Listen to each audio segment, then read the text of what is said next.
Well, you know what? Good morning. Good morning to you. Guy next to me drinking his water out of a bottle. So that's good for the environment. Oh, way to start the show. And then welcome to the chat, everybody that's here first thing in the morning for a lot of you. I mean, this is later in the evening, later in the morning for me, 9 a.m., 6 a.m. for you. If people don't know, we stream to two channels at the same time, and then we come together and form like a Voltron style thing of just two dudes with double everything. So imagine what Yeah, that looks like. time zones are wild, huh? I hate time zones. Why don't we all just pretend it's the same time? Yeah, why do we have time zones, dude? Why, what would happen if we were just all like, it's If like 6 a.m. here, yeah, and I know, in like England, it's like, what is it, 10 hours ahead? But what would happen if that was just their 6 a.m.? If their 6 a.m. was just like in the after, like, why do we have to have time zones? yeah, I don't know. I don't think it would be confusing at all, ever. No, no, not at It was all. like, well, it's 6 a.m. For us, so let's get started. Right, but Yeah, I'm in the UK. Yeah, but it's 6 a.m. So yeah, like why? Why can't their society just adjust to like, yeah, they wake oh up. yeah, like yeah, let's have dinner at 6 a.m. You know what I mean? Like, Yeah. They wake up when you wake up, yeah, but it's yeah, the that nighttime for would them. just make things. Society should just adjust. They go to sleep when it's daylight, when they're Yep, awake when it's dark. It's kind of exactly. cool. All right, we I figured like it that, out, folks. So that is our new mission. We're both going to be running for office, and that is the platform. dude. I think we would solve a bunch of the world's problems. It would just be practical about it. Like I think these things get complicated, and then you get daylight savings time, and that shit's like nobody wants that. What, Nobody what you? wants that. What are you, a It's fucking farmer? Stupid yeah, farmer. no. I just work for State Farm. I'm an insurance guy. Yeah. uh John, what What are we doing here? What are we talking what are we doing here? about? No. Go John. Solving problems. That's what we're doing. So be a little more excited about the problems that we solve today. Video Power Gaming likes to post some things on social. So if you guys don't follow Video Power Gaming on Instagram, you can find and relive moments of this show in a little clip form, which is fun. And it reminds me of things. He posted one yesterday. It was an older one. And it was, oh God, what was it? It was an Italian style thing. I don't remember the premise, but I remember it was like Nana's food or whatever, and we're comparing that to Fazoli's. It's like, you think Oh that's the yeah. same as Nana's or whatever? And Oh yeah, that's it's right. like, man, I remember the days when we used to do storytelling and skits and improv, and What do you mean the day? Don't we do storytelling all the time? it doesn't seem like we do. We just solved Okay. world. See, we've gone from improv to solving world problems, and I don't know if we're making the right, like, maybe the world needs its problems, and Whoa. what it also needs is us doing improv to help you forget those Let's do some problems. improv right now. Let's do Nana. Let's do Nana. Nope, something new. Is no, hold on a second. Okay. Nana is complaining about she's complaining about time zones. Okay. Who's all right, yeah, go ahead. Oh God. I just woke Everybody up. loves your grandma April And, 4th. time zones. What can we be talking about? It's six. What can Nana? Grandma, come on. You got to set your clocks back. You know it's every year. I mean, as long as you've been alive, you got to do this twice every single year. Come on. How come No, you when I was a girl, we only had one time zone, and Yeah, I know. In the old country, it was different. But when you yes, moved here when you were like 6 years old, yes, the you old were an immigrant, and that was allowed back then. And and your time zones were the same in the old country, but you moved here and you know better. Yes, that's true. But John, I have nothing in me at 6 a.m. and improv is very hard. All right, all right. Look, Very. We'll let you pass, okay? We'll let you pass. Doctors, you can turn the machines off. This is killing grandma. You think killing grandma? I like that grandma had. I like the old country, dude. I like back then when they show photos of like old New York and shit, and like Yeah. like you have the person out the window doing the laundry, and like just beating the rug and shit like that. It's like, hey, you could get a fucking apartment. That was the craziest thing, dude. It's like You could you, get an apartment. yeah, you got an apartment. They're like, I got $3,000 and I got this fucking apartment right here. And it's like now it's like some fucking law. It's like a penthouse in New York. It's worth 2 million. Like everything is dude. We grew Yeah. up in the wrong time, man. Like yeah, Well, anything could kill you back then. Sure, right. sure. Okay, you get a cold, it would kill you. But you got real estate for nothing. I feel like, well, depending on who you are, obviously, as a privileged white guy, growing up in the 50s or something kind of feels like the prime time to afford everything.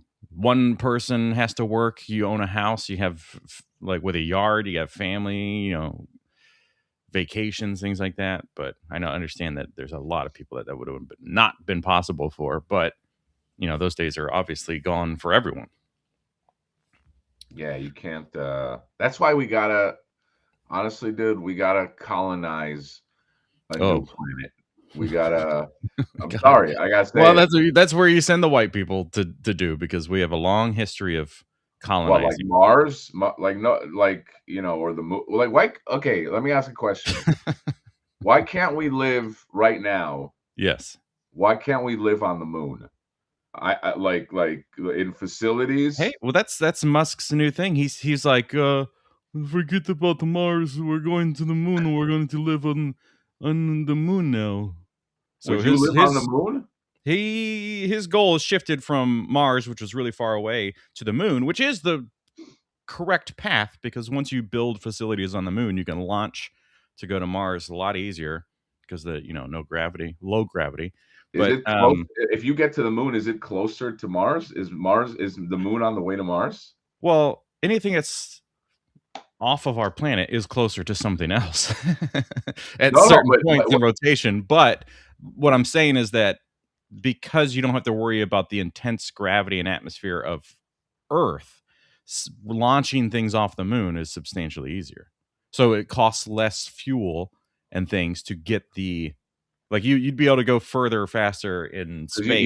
you don't have that like escape velocity Right. in the moon. Like you don't have to like Yeah, you fucking can just kind of push it. fire out.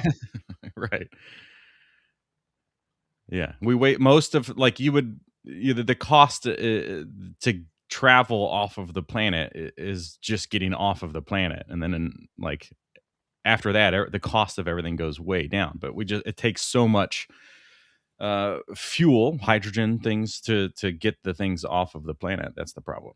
Yeah, dude. I Plus we got to get Sam Rockwell. He's stuck up there. well, his clone is up there. Well, yeah. Which one's the Yeah, real one? Was there ever a real one? yeah. I think the moon. I think the moon's fine, dude. I think you build a facility, and in the facility you have like an outdoors area. So if people like really love the park, and parks on Earth, you have a compound. You have all the homes. Outside there is an atrium that Yeah. is made to look like our sky with Oh. blue and Oh, you know what I yeah. mean? Flat earthers are going to be like, we already have that, bro. It's called the firmament. You just want to make Earth 2, and then people will believe that it's a real sky. Get woke, brother. But no, this is yeah, we need to live on the moon. Low gravity is going to be a problem. Got to figure that out. Would it And trip then, you out? Would it trip you out knowing that you were living in a fake society and right outside it's just gray? ooh, yeah, Like, would that psychologically fuck with you? I think so. I mean, Really? imagine that. Yeah, I think so. If you grew up in that society and then you're like, oh, But if you like went up there and you're like, yeah, I've been here for 5 years. I know it's just weird out there, but that'd be different. How much would shipping do you think like Big Bad Toy Store would still charge $4 $4. to get Yeah, toys to because the they just moon? mark up the figure. Right. You buy like a Jada Street Fighter for $750 Yeah. and $4 shipping. Yep. But on Yeah. the moon, they go for over 1,000. So really, it's a deal. Yeah, it's true. Articulation would probably work better on the moon. Right. Yeah. Or play features like shooting stuff, Yeah. launching rockets or something. Yeah. Or you can, you know how like you need floaty stands, like, if you want, like, you probably don't need that on the moon. You just kind Well, of there's like, still a little gravity. So oh, okay. Why do you have to fuck up my stuff, dude? this is basic science. Very Where's my basic science. You remember how a guy landed on it and then he went, one giant leap for man. That's right. But that was Stanley Kubrick. Let's take a look at Toka Dat Razor gifting 5 memberships. Rep and hard. Thank you, buddy. You got Cool Ray, you got New Blue Rama, you got Razor, you got Dustin Herrick, Dustin Hoffman, and you got Billy Gabon, Jonathan. And then you got Robot Reviews. It's also Billy Go Boom, but Billy Go Boom. I like when you can't read. You, an established writer, get names in the chat and you're like, ugh. That's my secret. I can't read. Billy Go Boom. Robot Review says, GM fellas, when I think of Super 7, I think of that gif of Michael Jordan saying, stop it, get some help. I'm trying to do the gif. I'm trying to act out the gif. Stop it, get some help. Thank you for the $5. John, do you think of, when you think of Super 7, quickly, what's the first thought? What first thought right now? Don't think about it. That's my first thought. Potential. But if I had to like boil the company down and the products down to one word, it would be potential. Potential. I mean, they hire Brandon Gash. they hire great artists. Diesel Fit became a member. Thank you, buddy. Dude, Alex Brewer did that Gorilla. They hire like legit artists, man. Dude, yes, they do. Super chat, $5. Okay, it's time to do a bit where Johnny Rewards calls his Nana for advice about how much Super 7 should sell their bike for. Oh, Brian, I saw the new bike you got. It's a little pricey at $150, don't you think? Brian. Oh, you're talking to me? Oh, you were just reenacting this or enacting this thing. I thought this was your. Oh, Mom, you don't understand. I'm Brian Flynn. Okay. I didn't get paid to do this, so. Oh, sorry.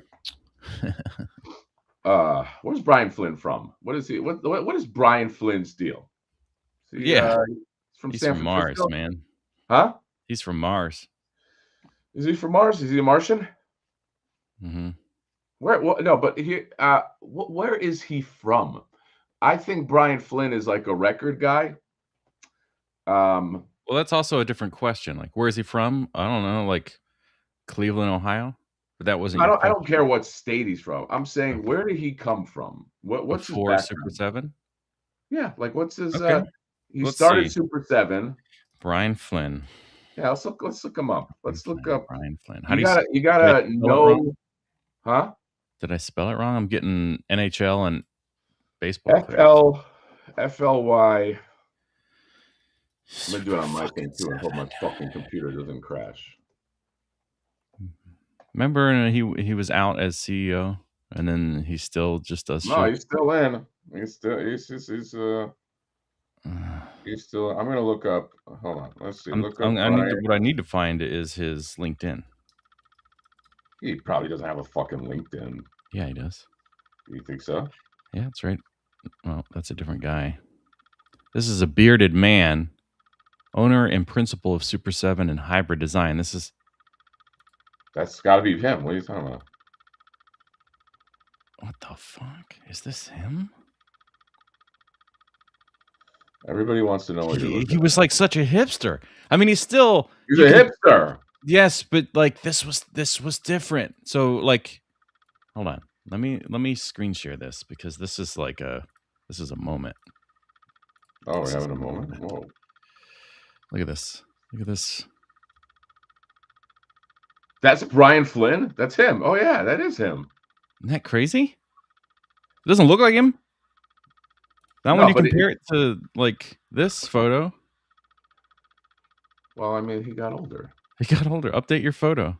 Anyway, what we wanted to see. It looks like he's like a musician. But what? Yeah, where this guy plays like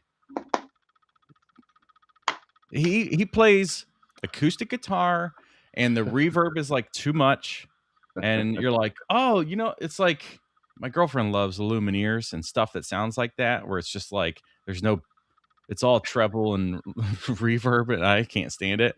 It's folk music, but this is what he played for sure.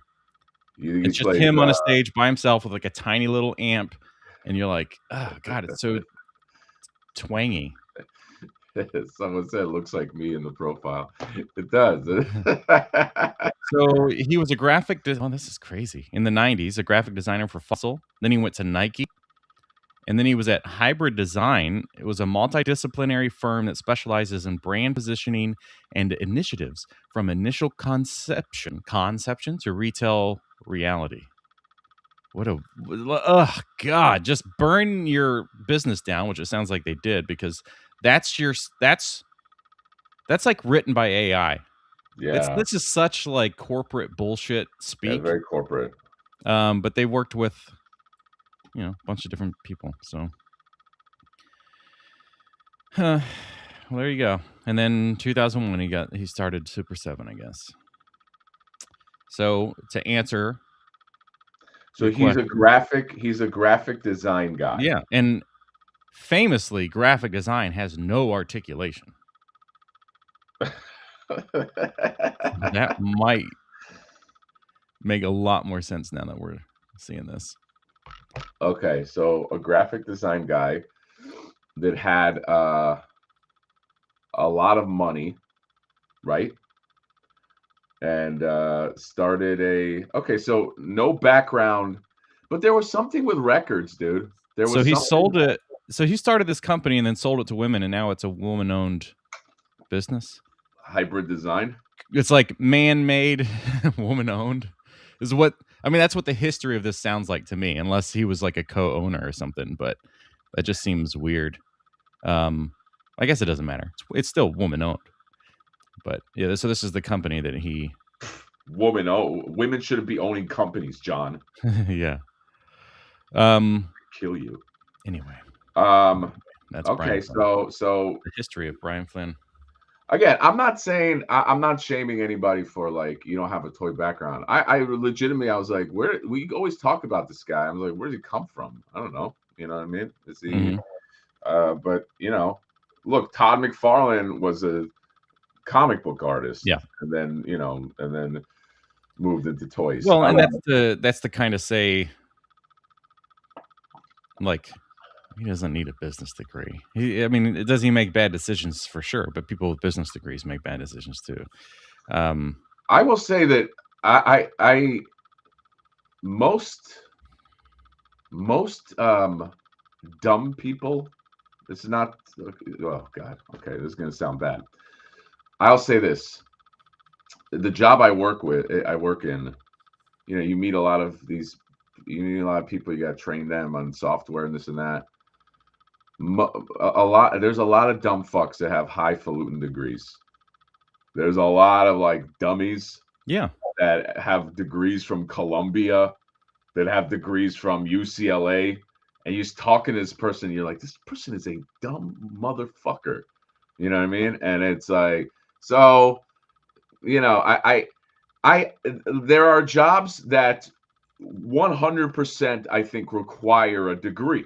Okay, so like you want to be a doctor, you have to go through the right, you know, you got to go through the right channels to be a doctor. But when it comes to like entertainment shit, or making toys, or making like, you know, like John, you're like an actor, right? Does it fucking matter if an actor has a degree? Like when he goes into an audition, it's like nobody cares. Yeah, it's like, where did you study the arts? Like, No I was one a gives graphic a design fuck. major. Who fucking cares, right? Yeah. Can I Yeah. do the thing and do it now? And you always have to be learning anyway. So it's like, oh, you studied at the School of Juilliard or whatever, and then you stopped learning. Is that what you're saying? Yeah. No, you're always learning, so it doesn't matter. Yeah, it's all. Does anyone here chatter teeth? Or is there? No, we had that in a previous stream. Somebody had mentioned hearing a noise, and it was only them. So maybe leave and come back. Yeah, now you can hear it. The Joker's here.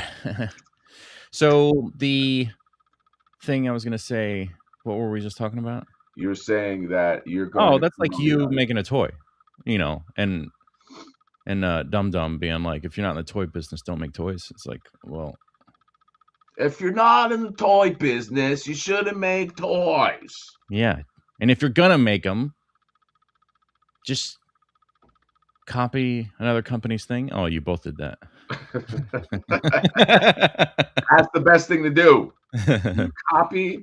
You copy and you change just a little bit. Well, you'd be surprised, and you probably know this because your art history knowledge, because you didn't have to have I don't know, because you had a grandmother with all the books or whatever, or aunt.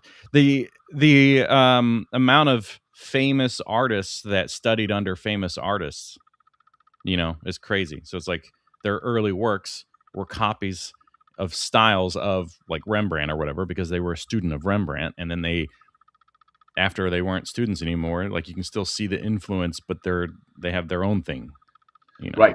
Right, yeah. It's everybody starts with mad chatter. Oh, I don't know. There are people that are hearing this chatter. I hear the chatter. Okay, hold on. If I turn the volume all the way up, I can. Mute yourself. Probably me. Hold on. It's you. Of course it's you. Of course it's you.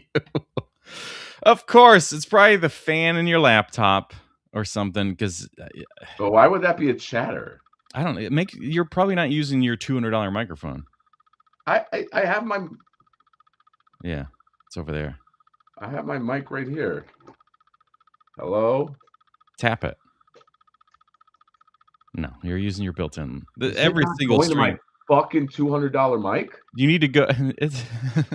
Go into your settings in the stream here, and then just switch your mic. Hold on. It just went away.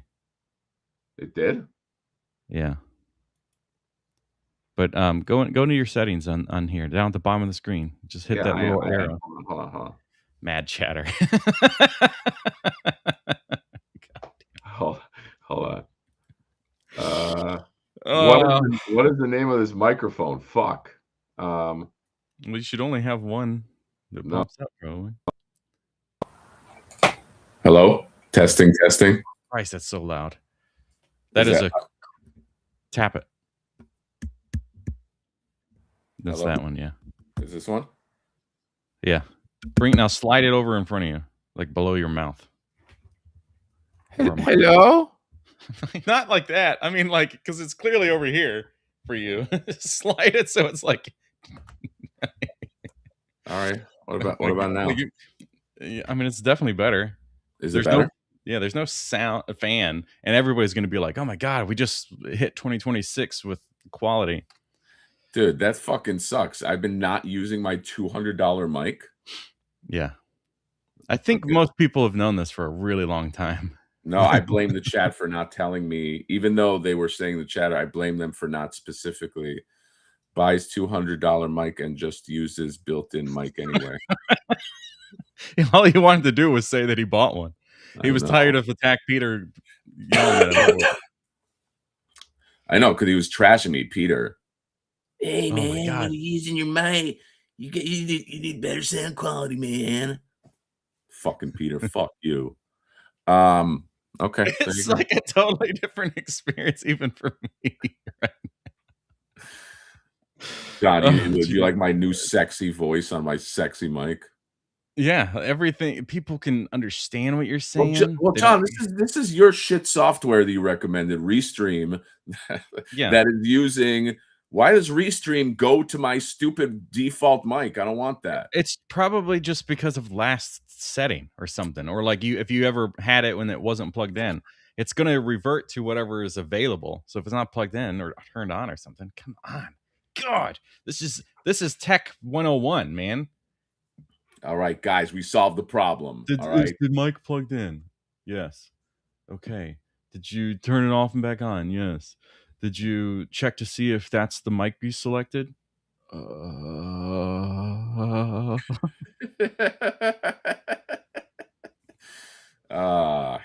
I hate everybody. Yeah. Oh, all right, John. Now we'll probably get a lot more viewers. Because of the better sound. Mm-hmm. We'll also get a lot more viewers because this week we don't have Gary Dolan. Dude, when you trashed Gary Dolan, I still laugh at that. Last week the internet went out. If people don't know, and Gary was telling, I'll say, admittedly, a pretty boring story. And then when the internet went out, John was like, even the internet thought the story was boring or quit, or it's something like that. He worded it better. Oh my God, it's got to be like one of the top 10 laughs on this fucking channel. You know, you can. Interestingly enough, with your sound, it's also got this like it's deeper, which I guess makes sense. Like the range of a microphone's better than that built-in one, but you could almost do this like low deep thing. Welcome to the 101 sounds of the Hatter. Right, in the morning. Right. Yeah, I like that. Let's listen to some smooth jazz. With Chuck Mangione. Production value just went from a 2 to a 3. That's pretty good. I'll take a 3. Huh. I'll take a... Hey, dude, my production value, when I want to, it's pretty fucking good. Yeah, quite the very slight bump. Right. That's right. Yeah, Gary was telling a story pretending to know Dan Larson. He's like, me and Dan, we worked at Microsoft together. Oh, yeah, but that's before I got in the... Oh, I've always been in the Ninja Turtles. That is not a voice I can do, but I think that's what makes it funny. Yeah, I've been into then I worked at GameStop. And dude, Gary is such a GameStop. Is he not like a... Oh, he's like a game... Like, if he said he still works at GameStop, like, even just part-time, I'd believe it. Oh, yeah, for sure. You'd be like, yeah, of course. Dude, he's like your model GameStop employee. Yeah. Yeah. Oh, have you played the DLC for Elden Ring? Oh, gosh, it's great. You get 3 other friends and you can play, and that is not a good impression. The DLC for Elden Rings. He's like, yeah, no, just ring up Mario Kart, please.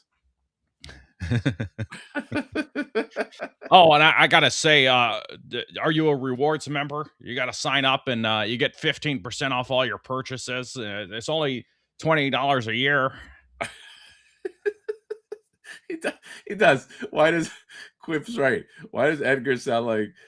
Why does he sound like Edgar from Men in Black? Oh, guys, I don't know what you mean. That's exactly... I'm not an alien inside his skin. I run a TMNT party wagon.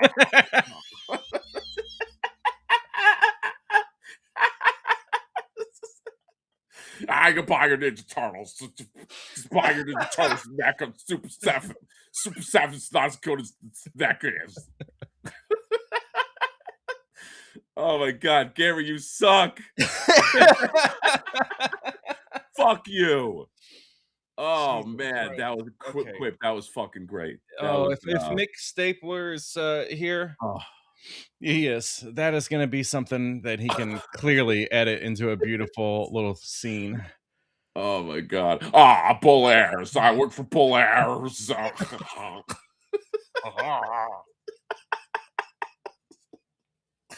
Why do we trash? You know what though? We trash. Yeah, because you and I are the little roach aliens. Yes, he is our friend. Yes, Dust Tapes. That's why we do this. Yes, that's right. We never trash anyone that we don't love. That's why we trash Brian Flynn. Brian Flynn is one of our best friends. We talk to him. Yeah. We talk to him constantly. Yeah, I'm really excited to see this year San Diego Comic-Con, because previously they have these like huge displays, glass windows, kind of shelf systems. You get to see all the figures. Yes. This year, last year, they had like a Genius bar, and it was like a collab with the cookie company for the Cookie Monster, and it was just a long counter with two people behind it. So if you didn't know who they were, you'd have no reason to go up to the counter. No, yeah, nothing. Which explains why nobody was ever at the counter. But there was nothing to look at. Maybe a Cookie Monster at some point, because they sold them there for a little bit, and you got a free cookie. Sold Cookie Monster plushes, right? Yeah, and the first however many people got a free cookie. We didn't. Right. We were too late for cookies. Yeah, we got there too late. Apparently, they had some cookies. But it was like Genius Bar level design, I guess. Where it's just a counter. Right. People. Right. If Genius Bar design, sketched out and prototyped and blueprints is like, well, we just want a counter, and then there will be people there. Yes. And that's the concept. It was a Genius spot. You know what it reeked of? It reeked of, hey, we need to keep a slot in San Diego Comic-Con or we lose it. Yeah. So let's come up with something. Let's just come up with something to take up real estate. Let's spend a lot of money to not help ourselves. Right. That's the Super 7 way. Speaking of Super 7 just got the most random license. Did you see that? They're Law and Order figures. Did you see that? I just saw this in the chat and I was like, that's funny. I feel like there's just been a lot of joke things about like the Reluctant Adult. No, this is real. Funny ones. So this is real. Yes, Law and Order Star Trek figures. A couple, I guess. But then now you would go to Nacelle for Star Trek, and they're actually doing everything, and mostly good. Yeah, Nacelle, and a lot of those sculpted by one of our friends that we met at San Diego. Those Star Trek, handsome actor, man. But he does the Star Trek. That's right. Yeah. That's right. They look good. And he did some stuff with Super 7. It's crazy. So he knows Brian Gash. Anywho, do you think he's doing Law and Order figures? I don't know if he still has any connection with Super 7 or Nacelle at this point, but it just seems like we've met a lot of people that have worked for Super 7 that are better than they're like a freelance game. They which is not unusual. Not unusual, to contract people out. I think that's how our buddy Thomas started, right? He was contracted with NECA. Yeah. Well, I guess he still is because he works for Mondo. Whatever. Just Alan said, I hope nobody from Law and Order needs to run. Needs to run? Oh, yes. Yeah. This is the later years. It's mostly the order part. They're just in the court. That's right. Somebody said, this is not my comment, but it was funny on one of in the talkback on when they announced Law and Order. They said like Super 7 bought their licenses from this bulk, almost like on eBay, where it's just like, here's 20 licenses for a fee. And they just bought them and they're like, fuck it. Let's blind box. Law and Order. Right. Licensing blind box. All right, yeah, blind box license. We're so excited. We got 10 blind boxes and there's not supposed to be any dupes. But... a blind box. Another Law and Order. He calls up NECA. Do you guys get the law? Yeah, the Law and Order. We got the license too. You got the blind box, right? Yeah, I mean, obviously we got a Ninja Turtle one. That's like there's a 1 in 5 chance of getting that. Right. 1 in 10 chance of getting Law and Order, and apparently a 1 in 300 chance of getting something Star Trek. I don't know. I had nothing for that. Something that actually is good, that makes good toys. Yeah.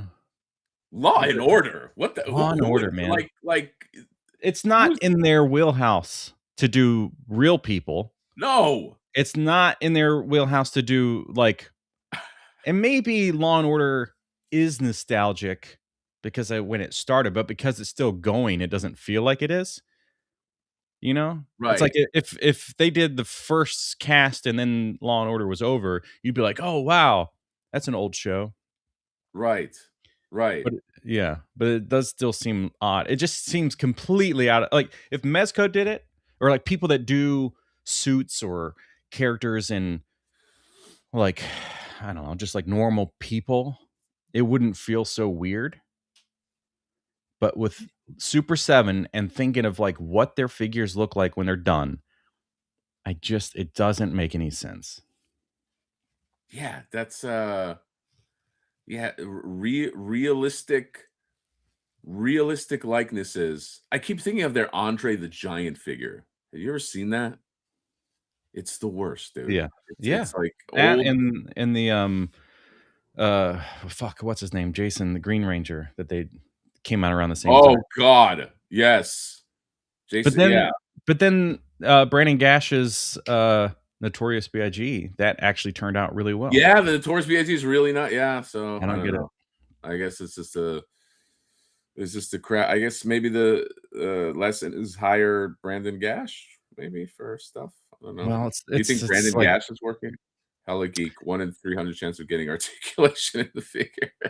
I mean, here's the thing: we don't know, and I like if you go, well, the Law and Order are going to be reaction figures. You go, oh, okay, yeah, that makes sense. That seems like something they do. No big deal. Oh, it's reaction. I mean, but even who wants reaction figures of Law and Order? I don't know. Mariska Hargitay. But who? I have to imagine the juice is not worth the squeeze. No. I have to imagine they will not make. Yeah, you know, I like when toys they make reaction figures, which are what, like 5 POA, 5 points of articulation for those. Right. Yes. And then they make the ultimates, which are the big 7-inch ones that should have extra accessories and stuff in the box, but those are also 5 POA.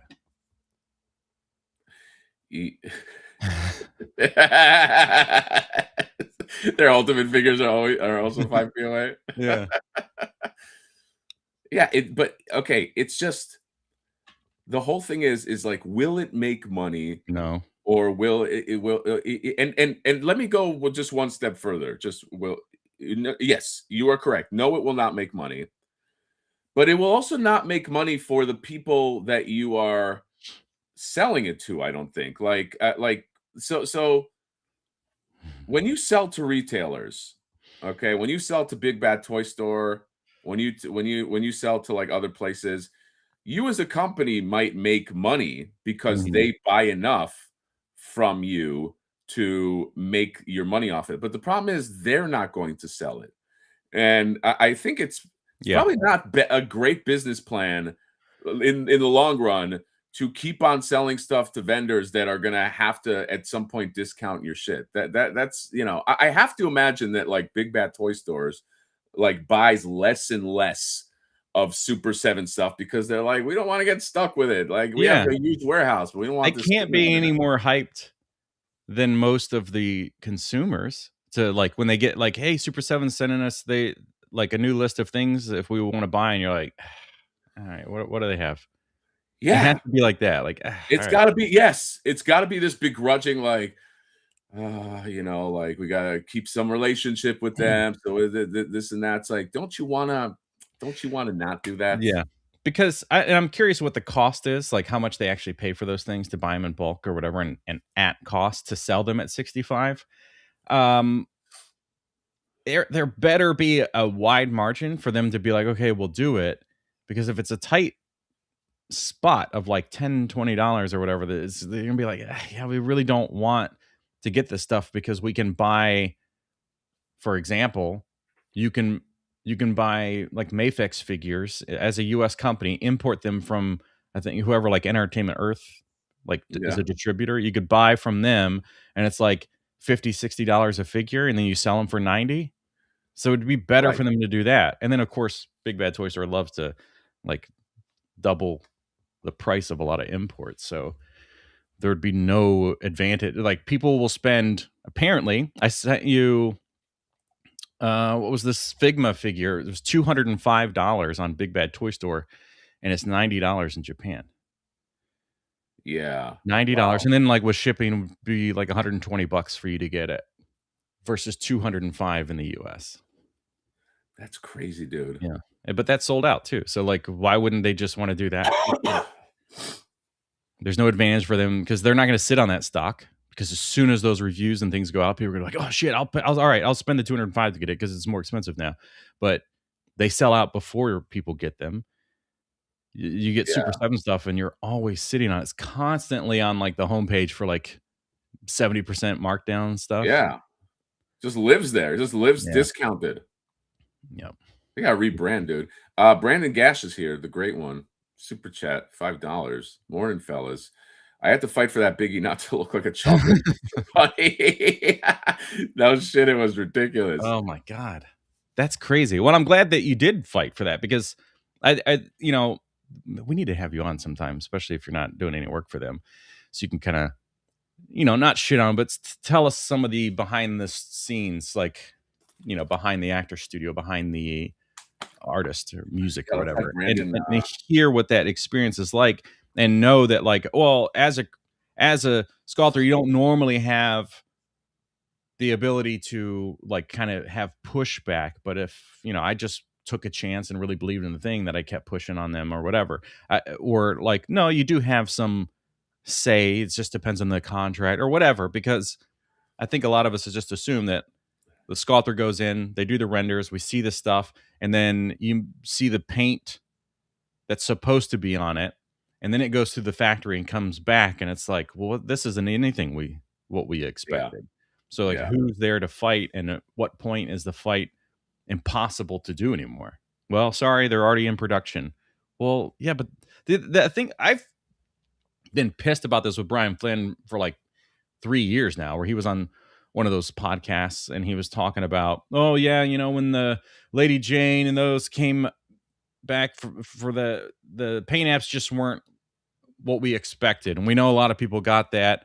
Never apologized, just acknowledged that they didn't look like they expected them to look, and the factory just didn't do it. But they didn't say sorry or what's the solution or any of that stuff, and didn't put any, just said, there was no solution to that. Yeah, it was the factory's fault. Okay, well, now what? Well, now we move on to the next thing. Well, wait, no, isn't the factory the problem? Are you not holding them accountable? At what point do you get like a sample from the factory and then you go, yes, this is, because we know this because you have done it with Flipboard. We know this because people like Mondo and stuff, they get the test samples in to know, okay, this is what you should expect. We can have some minor tweaks here or there, maybe for paint, but we can't really change sculpt or anything like that anymore. We can do paint, maybe fix joints or something. The Mondo spike that I have is one of those. So it's like, it's practically what you would get. Yeah. The good thing with Mondo is I know it's going to be just as good, if not better than that, once it arrives. But if there's an issue, they have it resolved. Like paint apps, they will send you. That's what's so vexing about this is they will send you basically what it's going to look like, and you will give notes, and they will send you another one, and they, you know, that's the and then, you know, you go through iterations, and you finally, you know, we got our first flipper was it was okay, you know, but like, you know, look, I'm not comparing myself to like Brian Flynn's operation, but it's just like you know, at some point you sort of know. Whoa, what just happened, John? Well, you keep talking. I just wanted to like bring in the I just realized that like as people type on my stream or on your stream, they don't necessarily see each other's stream unless we Whoa, I'm scared, guys. I know. The only thing is that it puts the new ones at the top up here, which is really fucking weird. Oh, whoa. Can I do this? Did that just fix it? John, I'm fucking scared. You were saying you're better than Brian Flynn? Yes, I'm better than Brian Flynn. Quip is saying get Gash. Yeah, Gash, you want to come on? Let's get him on. Yeah, I'd love to get a Gash rash. Get the Gash rash. That's No, like that a was Hatter fun. bump, right? Yeah, it's the part of the Hatter bump. When you have Hatter and Brandon Gash in the same live stream, you leave with Hatter bumps and Gash rash. The Gash rash. I want to hear Mr. Gash talk about the Hound and how he brought it to. Oh, that's a good. Gash, let's work it out, man. Fucking come on, because he told me he wakes up super early, anyway, Yeah, to do these to do his you know, and so you know that's like saying, "Oh, I like your he little wants to art, get on your now. little art projects." Yeah, we'll send him a link. Hold on. Do you know how to do that? No, but if you send it to me, I'll send it to him. Oh my god, you're such a little baby boy. What? I don't have it on my phone, bro. I don't either. God, I don't like the way you're talking to me. All right, Gary. I don't either, but I can pull the link from down below, and then I can go over to Instagram and then type in Gash Rash and message him on Instagram and send him a link. Oh yeah, message him on Instagram. So there we go. We did it. And I'm gonna go pee.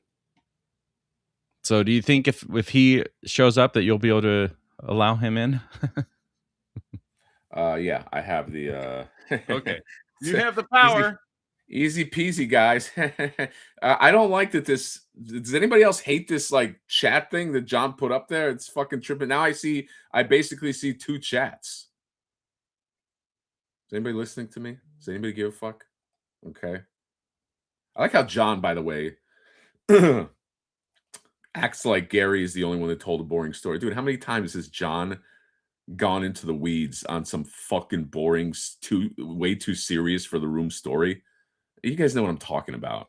Like, you know, we'll be shooting the shit and having fun, and then like John will kind of like circle around on a topic that's like serious, and he'll be like, "Oh yeah, you know," and just fucking just sucking up the air.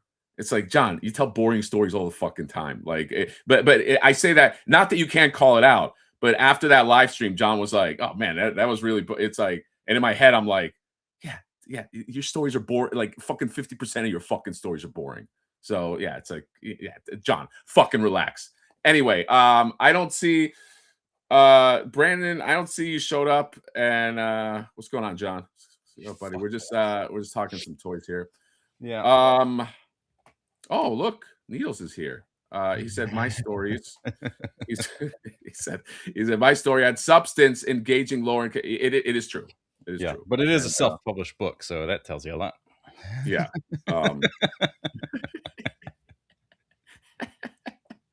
Hatter is slowly becoming a hobo. Here he is.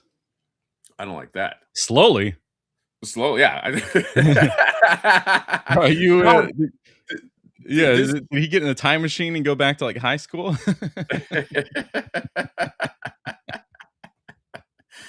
Oh man, I just saw him pop up. Well, Brandon Gash, what's going on, buddy? Good morning. Well, thank you for being here. Yeah, you know, join the talk shit conversation.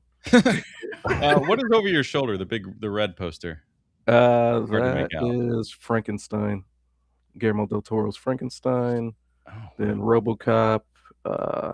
This is Hellboy. Get this. I can fucking take it off. Here you go. It was a lot closer to you than I thought it was. Right. Which one? That whole wall. Oh, I was like, it was like 5 feet away from you on your right, and you were like, "I'll just pick this up." Yeah, that's fine. I feel like Brandon Gash is like, dude. I feel like you're like in space. You know how like when they talk to like, you know, astronauts or whatever, and they have like in space energy. Like I feel like that's kind of like your energy right now. Man, when I wake up, space energy. Yeah, space energy, big space energy, I guess. But when I wake up, I do try to surround myself with creative, you know, environment and stuff like that. So I got some of the stuff around me that's inspiring to me. There's that And super what you shredder. don't see is like a lot of trash. So I'm still unpacking a lot of things that I need to hang up. No, I like it. Gash, let's spill some tea, dude. Let's Okay. who is All the right. worst? What's the worst company to work for? Go. Yeah. There's a couple. Okay, But Gash, let me ask you what yeah. if we ask you some questions and you could like okay, the Super 7 process. Do you deal with Brian Flynn directly, or is it like you deal with like, you know, what's that process like? You don't have to Well, talk shit.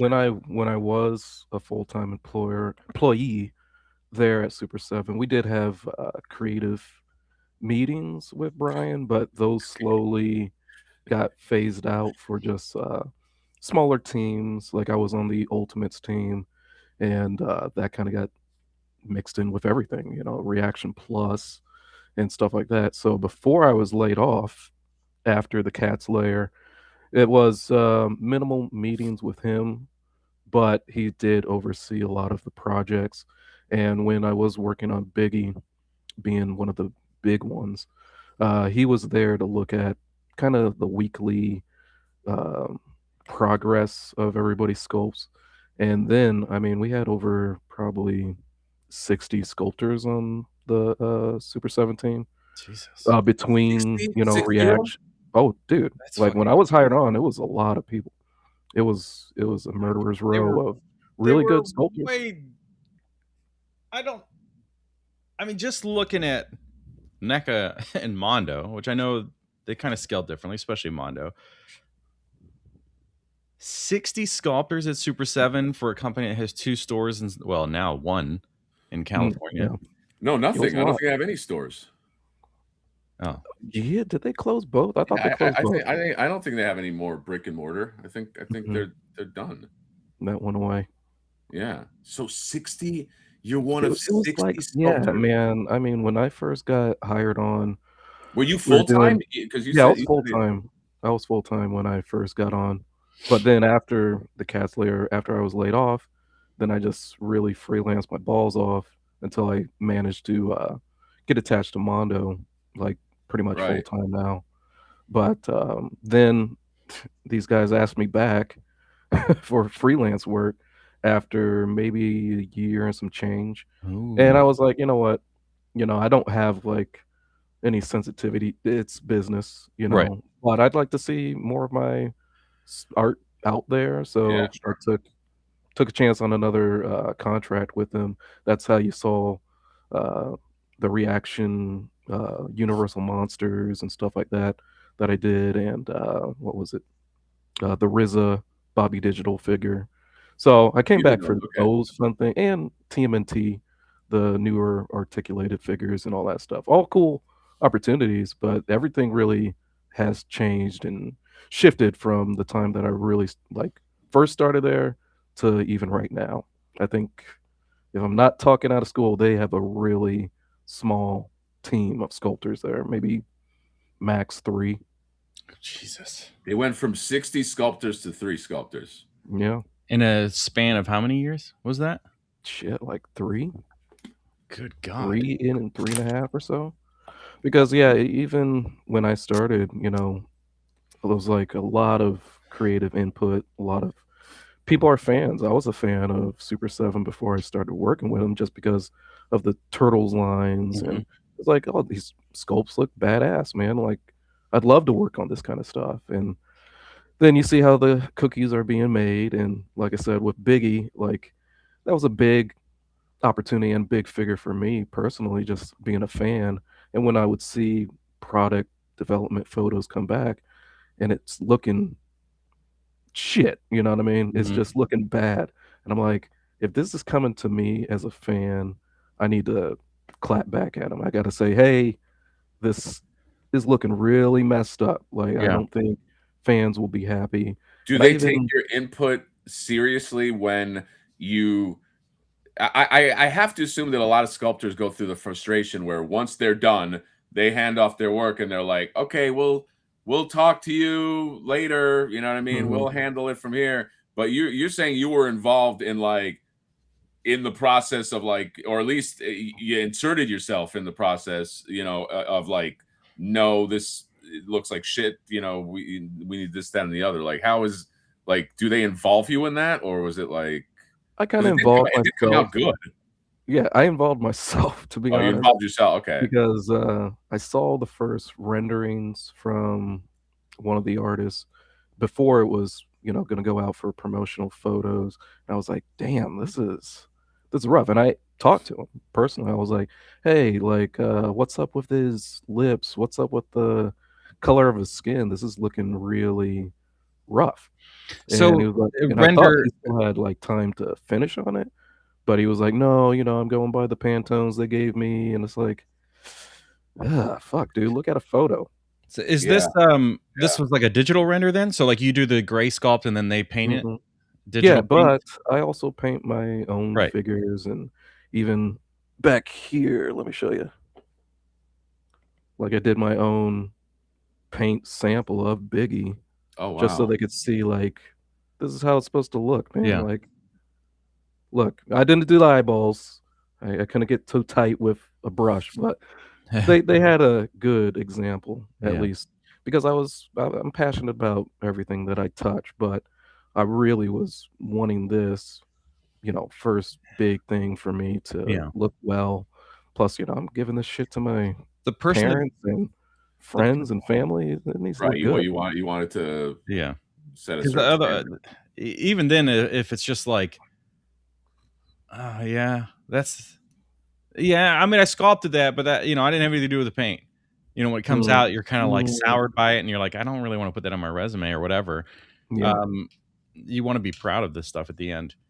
Yeah, just the paint can like make or break for sure, as we've seen multiple times, where the lack of paint just destroys something. Like the sculpt can be there.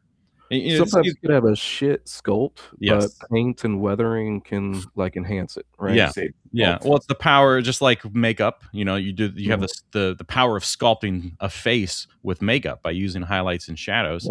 And you can, you know, girls do this to like thin their nose down or their cheeks to make a cheekbone pop. So if you do that painting a figure, then yes, of course you can like push something to look more like a thing than it ever was expected to.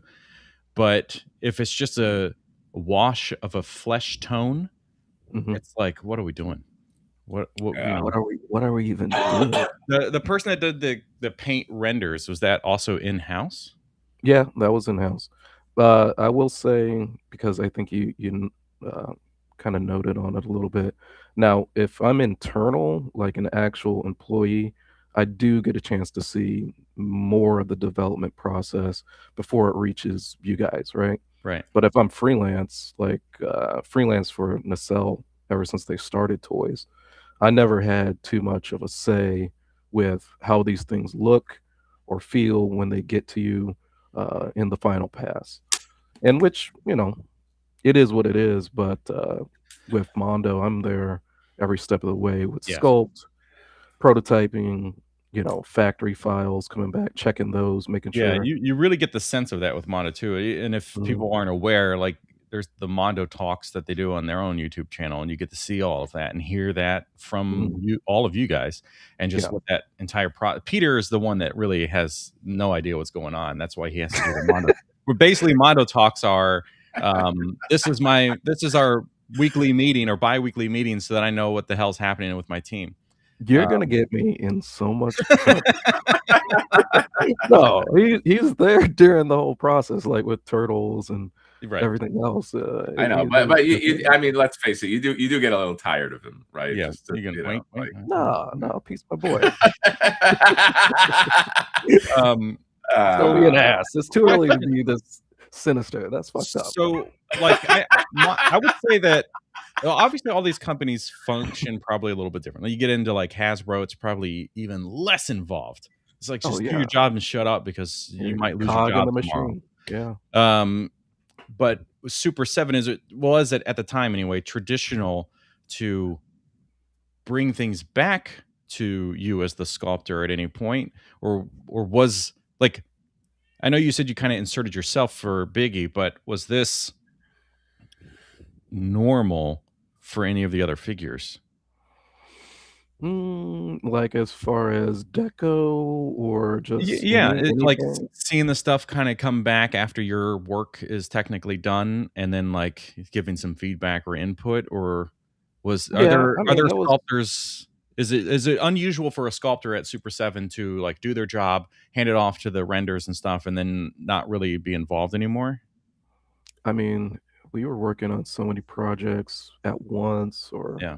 in between that once it gets passed off to the render artist or whatever, unless you really were paying attention or found, the images before they get put out there to catch.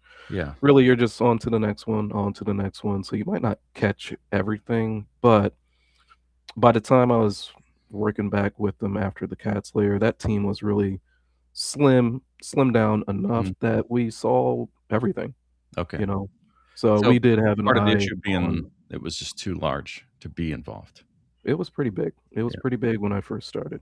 Also, you were on staff at that Mhm. point, so Yeah. that makes a difference when you. I have to assume when you're freelance, even though you do want your work to come out, the way you want it to, there is probably an unspoken rule of like, once you give us your stuff, you respectfully go do your own thing, and then we do. And there's probably, to be honest, because I know there's a lot of like veteran sculptors as well that probably, I don't think it's an exaggeration to say that maybe they don't care. They're just like, I got paid to do, to get the work to a certain place. Yeah. I got my money and I'm moving on. You know what I mean? Like, I've been a gun for hire as a writer for things where, to be very honest, I don't care. Like, they're like, do this, and then you put something together, and also because they don't give you the bandwidth to care. Like I've been in places where like, hey, we're gonna hire you to rewrite some script. And once I rewrite it, it's like, even if I love it, like there's nothing I can do. Like they're just like, okay, we're gonna do what we're gonna do with it. Yeah, and I think you're right. Some guys, some sculptors, they're gunslingers in the old west. They pop open the saloon door, like, all right, let me get at the project, pay me, get out. And I kind of deal with that sometimes when sculpts from freelancers might hit our table at Mondo to correct or get right, get it perfect. But few and far between, you do see some people that sculpt with just a lack of caring anymore. And it's sad. It's sad to me because I think we're in a privileged space to make these collectibles and these figures really, truly badass. But if you really see some of it at a close view and you're like, damn, dude, like, did you give a shit on this? Like, it shocks you. It does shock you sometimes. So whenever you got the guys doing a render, and then if it's just like, what, did you even look at the references, or do you know how to like paint this? Maybe it's just an issue of like, I don't know how to do the skin tone. Like I'm just using brown, or whatever. Yeah, or like little kids just using like a black crayon. It's like, it's not black. Are you saying you use a black crayon for Biggie? Me? Is that what you're saying? Yeah. Is that what you're trying to tell me? When I was a kid, probably. Damn. Because I didn't know. It's West Virginia. You just, that's what I'm saying. Like there's that ignorance of, and I haven't done before, and I haven't been taught that kind of thing. And I've seen these kind of commentaries before on like different digital artists or traditional artists talking about like, drawing black characters and stuff, and just, here's what we're seeing. We're like, here's some like sample images of other artists, or like, this is why, if they're doing critiques of their fans or whatever, it's like, well, this is why it doesn't work. Like you're just using a brown color or whatever. Like there's no, it's more than just that. So there could be that from the digital render person that just isn't, it's like kind of out of their, they're not digging in and doing the research and testing or whatever. Or it's just, well, this is how I did Andre the Giant too. I just put this color down for his skin, and then we moved on, and that's why it got produced. Like what is the phase after the render person? Let's say that they tried their very best. I don't want to like dog anybody in the art process here.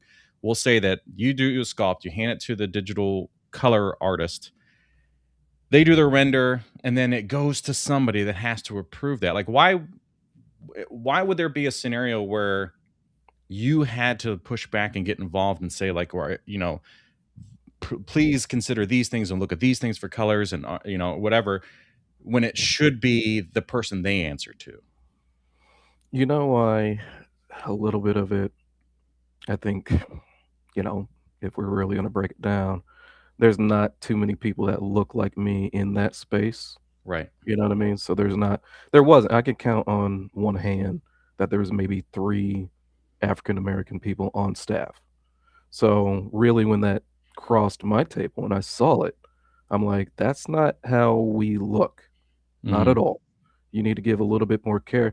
You're selling rock star figures that look like those rock stars. Yeah. So why the fuck isn't Biggie looking like Biggie? Or ODB looking like ODB? Right. So when I was talking to the render artist, he was like, well, that's just what the Pantones on the sheet say. So I'm, you know, paint bucking in and just dropping it in and stuff like that. I'm like, but there's some care, there's some shading, there's obviously some details that need to be punched through. So yeah, so product, you know, by just for those that may not know, Pantones are basically, it's like the color catalog for everything. So if I have this card and I need this specific shade of blue, we'll just say this is my brand blue. It's a Pantone number 65C or whatever. And then that you give to the print shop. So the print shop will take that color code that their machines have been calibrated to print so that we know that this is the proper color, versus being like, well, it came out like that shade of blue and we were trying to get this darker one or whatever. And then, you know, it's just, that's why in the world of like printing, Pantones are kind of king, and it sucks because it's so expensive. You have to buy swatches and all that stuff. But that hopefully explains for anybody that doesn't know. So if you have, if you have a list given to you as the render person saying these are the Pantone colors, you can only work within these Pantone colors, is that completely normal? And then you take, and I kind of know this, but I'm just asking it so that it gets answered. But is it normal to have like, well, what's a normal amount of color swatches that you get when you go to make a figure? You know what? It depends on, I guess, the line. So like with Ultimates, there's obviously more deco that you could be using.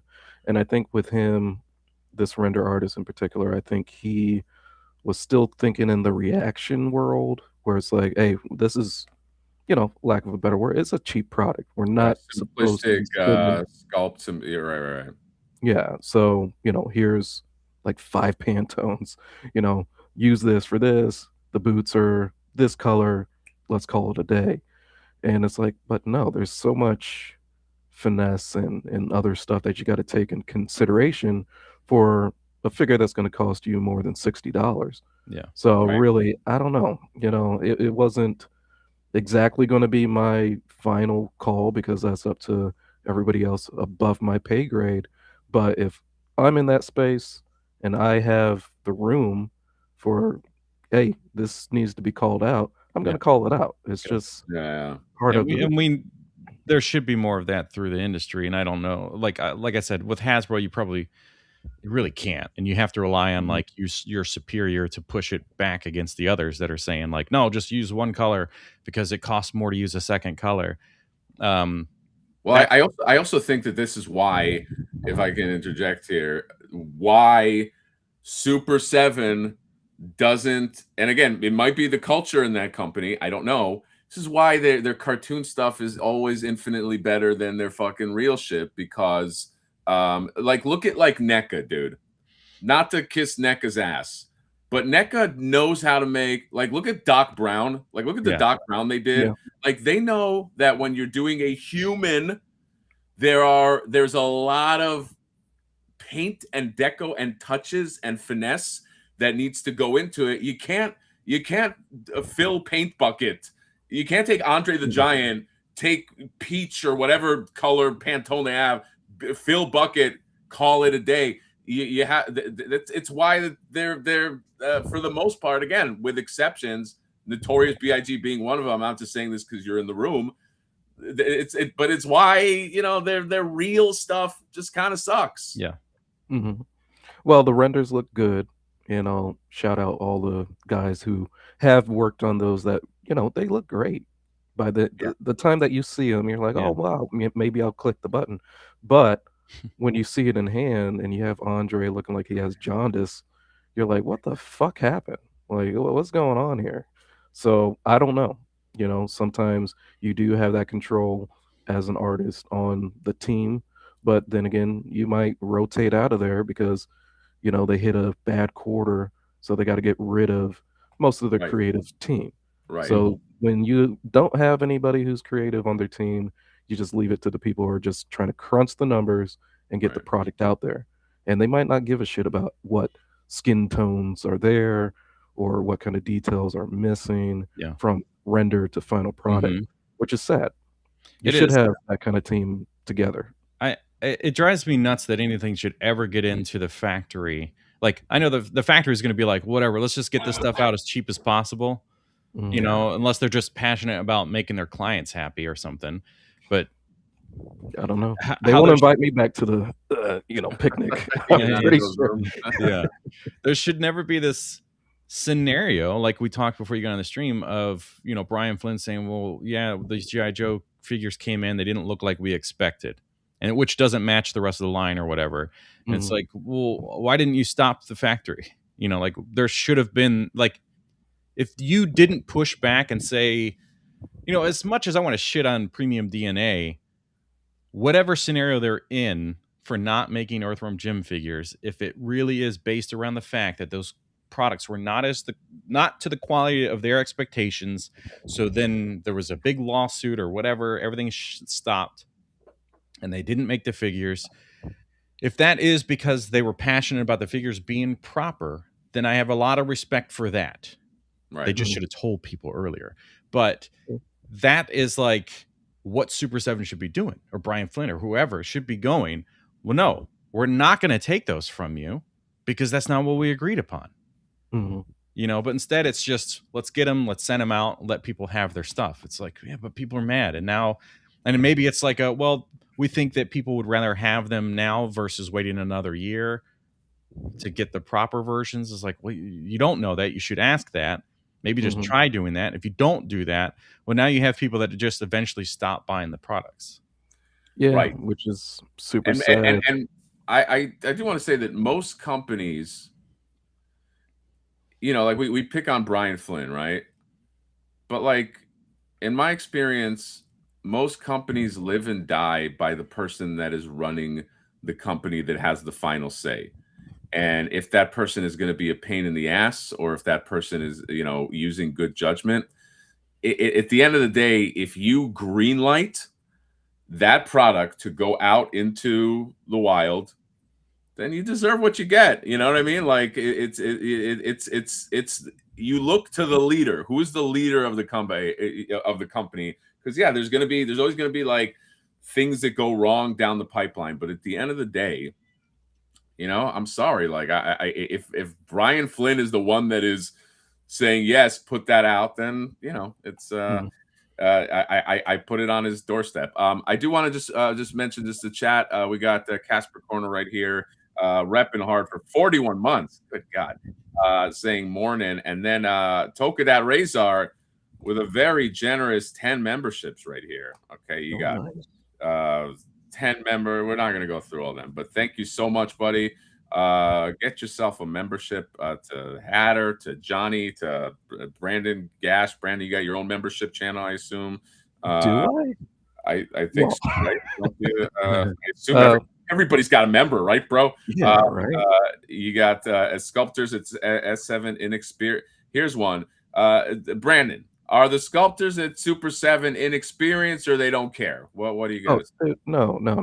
They're not inexperienced. I would say it's a combination. Like there's really like Tom, who's still there, can make anything. You know, down to portraits, down to cartooning. I think that latest wave of the Teenage Mutant Ninja Turtles, mainly sculpted by him and somebody else, but they look screen accurate to me. You know, it's like Yeah. the thing is, you might have the best sculptors in the world, Yeah. but what does the final product look Right. like? What is when the you put final? it Yeah. What's in hand? the and And it that's can what I was live or saying die. about your leader. At the end of the day, whoever is leading the show and saying green light, Mhm. and it is I mean, that person has to have really impeccable taste. You know what I mean? I mean, there's a you know, say what you want about like Steve Jobs, he's an asshole, whatever. But it's like, at the end of the day, you ran a tight ship, and however that boils out, is the end product. Mhm. And just so people do know, because I think, you know, we do a lot of kind of inside baseball here sometimes. Can you rattle off just some of the stuff that you have sculpted or contributed on, or just so people know? Because we mentioned Cat Slayer, but you Sure. like, but just give us a little bit, just so for context for some people. Okay. Some people might not know, but Yeah. I worked on Toxic Crusaders or Avengers, Super7 Toxic Crusaders. Super 7, yeah. Right. Cat Slayer, I was lead sculptor on that, but also worked with the rest of the team to get that out of the door that year, which was fast. It took us That's like crazy. maybe 2.5 months for Damn. that. Yeah, it was fast. Also, things that you probably didn't see, which still bumps me out. I worked on at least 3 more waves of the Simpsons Ultimates. You guys know that. You guys. Oh God. That's Yeah. what- I know that I'm now remember. I think I suppressed it. Yeah, I tried to, but it still comes up. It creeps up every now and then where it's like, you mother. So that, what else? Biggie said, RZA, the new TMNT with the articulation. What else am I missing? Well, your Mondo Universal stuff. Monsters. Oh, and then all the Yeah, I'm just saying in general, like just so you know, like all like Mondo, Nacelle, even Leonardo toys when I first started out, little Walmart figures. Because I was so hungry to jump into this, I would have sculpted dog poop that showed up at Spencer's. You know what I mean? Yeah. I mean, that's the weird thing, is that there is somebody that had to sculpt those. Somebody has to sculpt that. Yeah. All those Literal novelty shit. funny things. Someone had to sit down and, especially if it's like old school and you had to do it by hand. Yeah, I would have done like it. a clay sculpt. You're like, Yeah, why did I choose brown clay? Can you sculpt by hand? I always assume Yeah, that mhm, you know. Okay, I Is that started how you out started, like traditionally. sculpting by hand.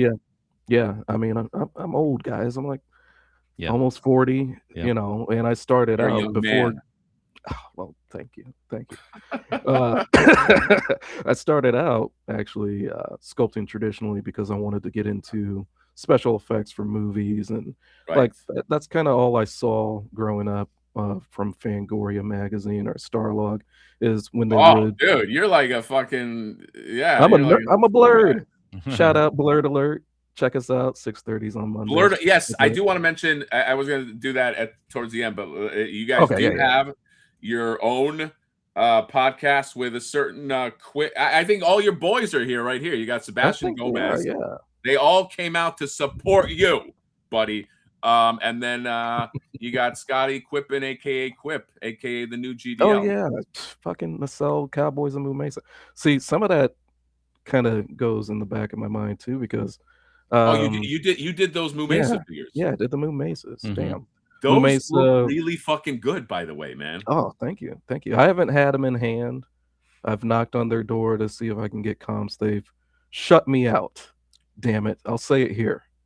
What? Nacelle. Wow. Nacelle, you better fucking give this guy his figures, because Nacelle is already on my, I don't know if you know this, Gash, but Nacelle's already kind of on my shit list. Oh, what happened?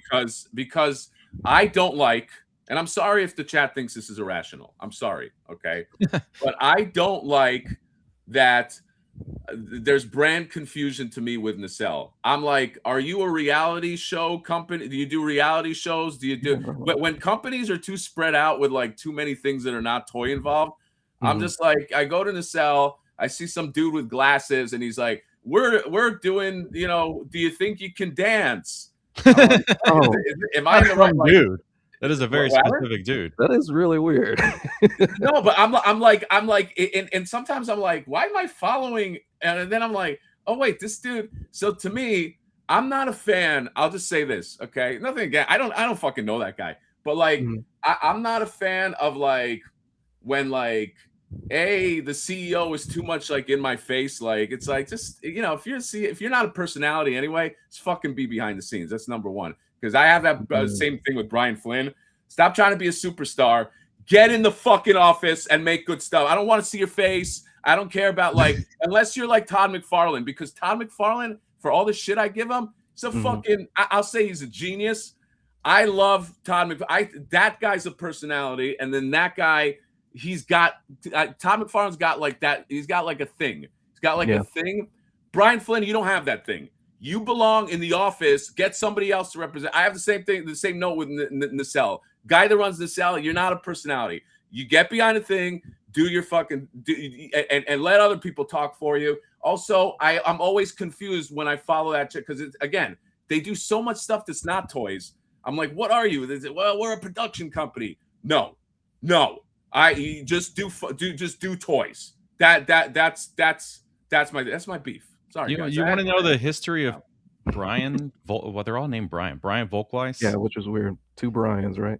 This is crazy. He worked in wardrobe for Castaway. Then he was a talent manager and had people like Whitney Cummings, Jeff Ross, and Dane Cook. This is like before we knew about Dane Cook. He did film and TV stuff. Employee of the Month, Good Luck Chuck, My Best Friend's Girl. Did a lot of stuff in the comedy world. Comedy Central, producer, HBO. Yeah, John, all of this is is behind the scenes stuff. Yes, but this is all like all adding up. You know, like it's like, are you making toys? Yeah, I know they made the toys that made us. So let that live. Let that just be its own thing. But it's like I get very I don't know, the hairs on my and I love the toys that made us. The hairs on my neck just go up when I see like I'm like brand confusion. I don't know what you look like a cat that's about to get in a fight with the amount of hair that's back there. It's like you're like, oh my god. But anyway, that's my own opinion. That's not anybody's opinion here, and people can disagree with me. I think nobody ever disagrees with you, and you never have like a short fuse over things. You never misread things. I never see that. I'm just somebody that follows the Nacelle Toys Instagram. It is very frustrating that it's not just toys on. Thank you, John, because they have their other Nacelle stuff. Like there's 2 accounts, so you have like your main Nacelle, which is just everything, and then there's the toys, and then it just becomes like they're both the same thing. You know, it's like ugh. And I want to give a shout out to my boy, man, Alex Klein, who sculpted most of those Star Trek figures, man. Yeah, like that's the guy we were talking about earlier. Yeah, actor extraordinaire. Yeah. He was in the last 4 or something. Oh yeah, he's great. Handsome man. There's a movie he made probably 15 years ago or something that would get him canceled today. Yeah, I talked to him about that. I give him so much shit for it. It's so funny. Yeah, but he's like, that's one of those where he's like, ugh. He was in the last season of Peacemaker, though. That's right. Season 2. Oh yeah. Oh my God, Michael says starting to feel like watching 3. Oh God, Michael, I should fucking mute Michael for saying that. Oh Jesus. Well, you should mute Michael, period, just for any insert reason. Just mute him anyway. But we should also reflect on whatever the hell just happened so that we don't do that again. Yeah. Don't do that. Don't.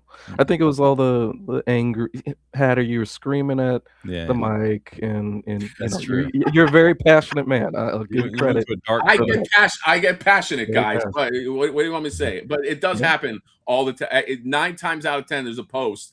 And it's like, you know, so you think you can dance? Oh, what, is this an ad? Oh, it's Nacelle. But there might be an audience for those kind of figures.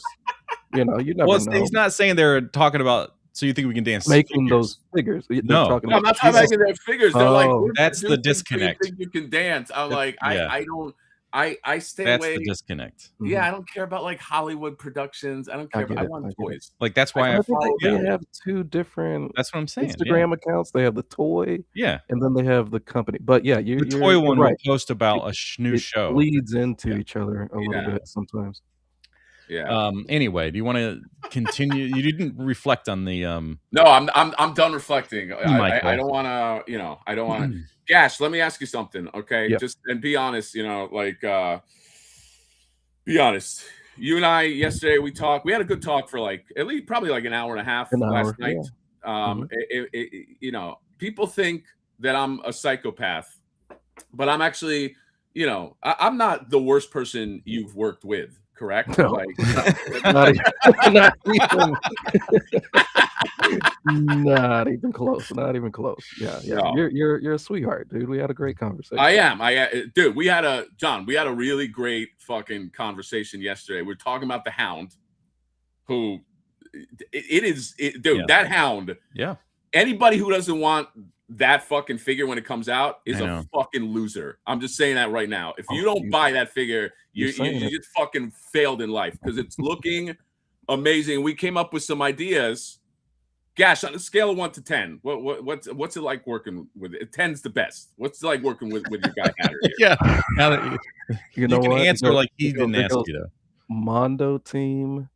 Oh, then Super7's kind of Super7, yeah. Can't even see it. And Nacelle's probably right lower than that. But you're right. You're right over here, buddy.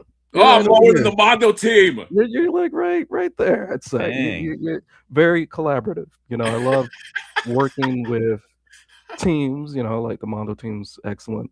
All just artists and just pros at what they do, and having a team that really like.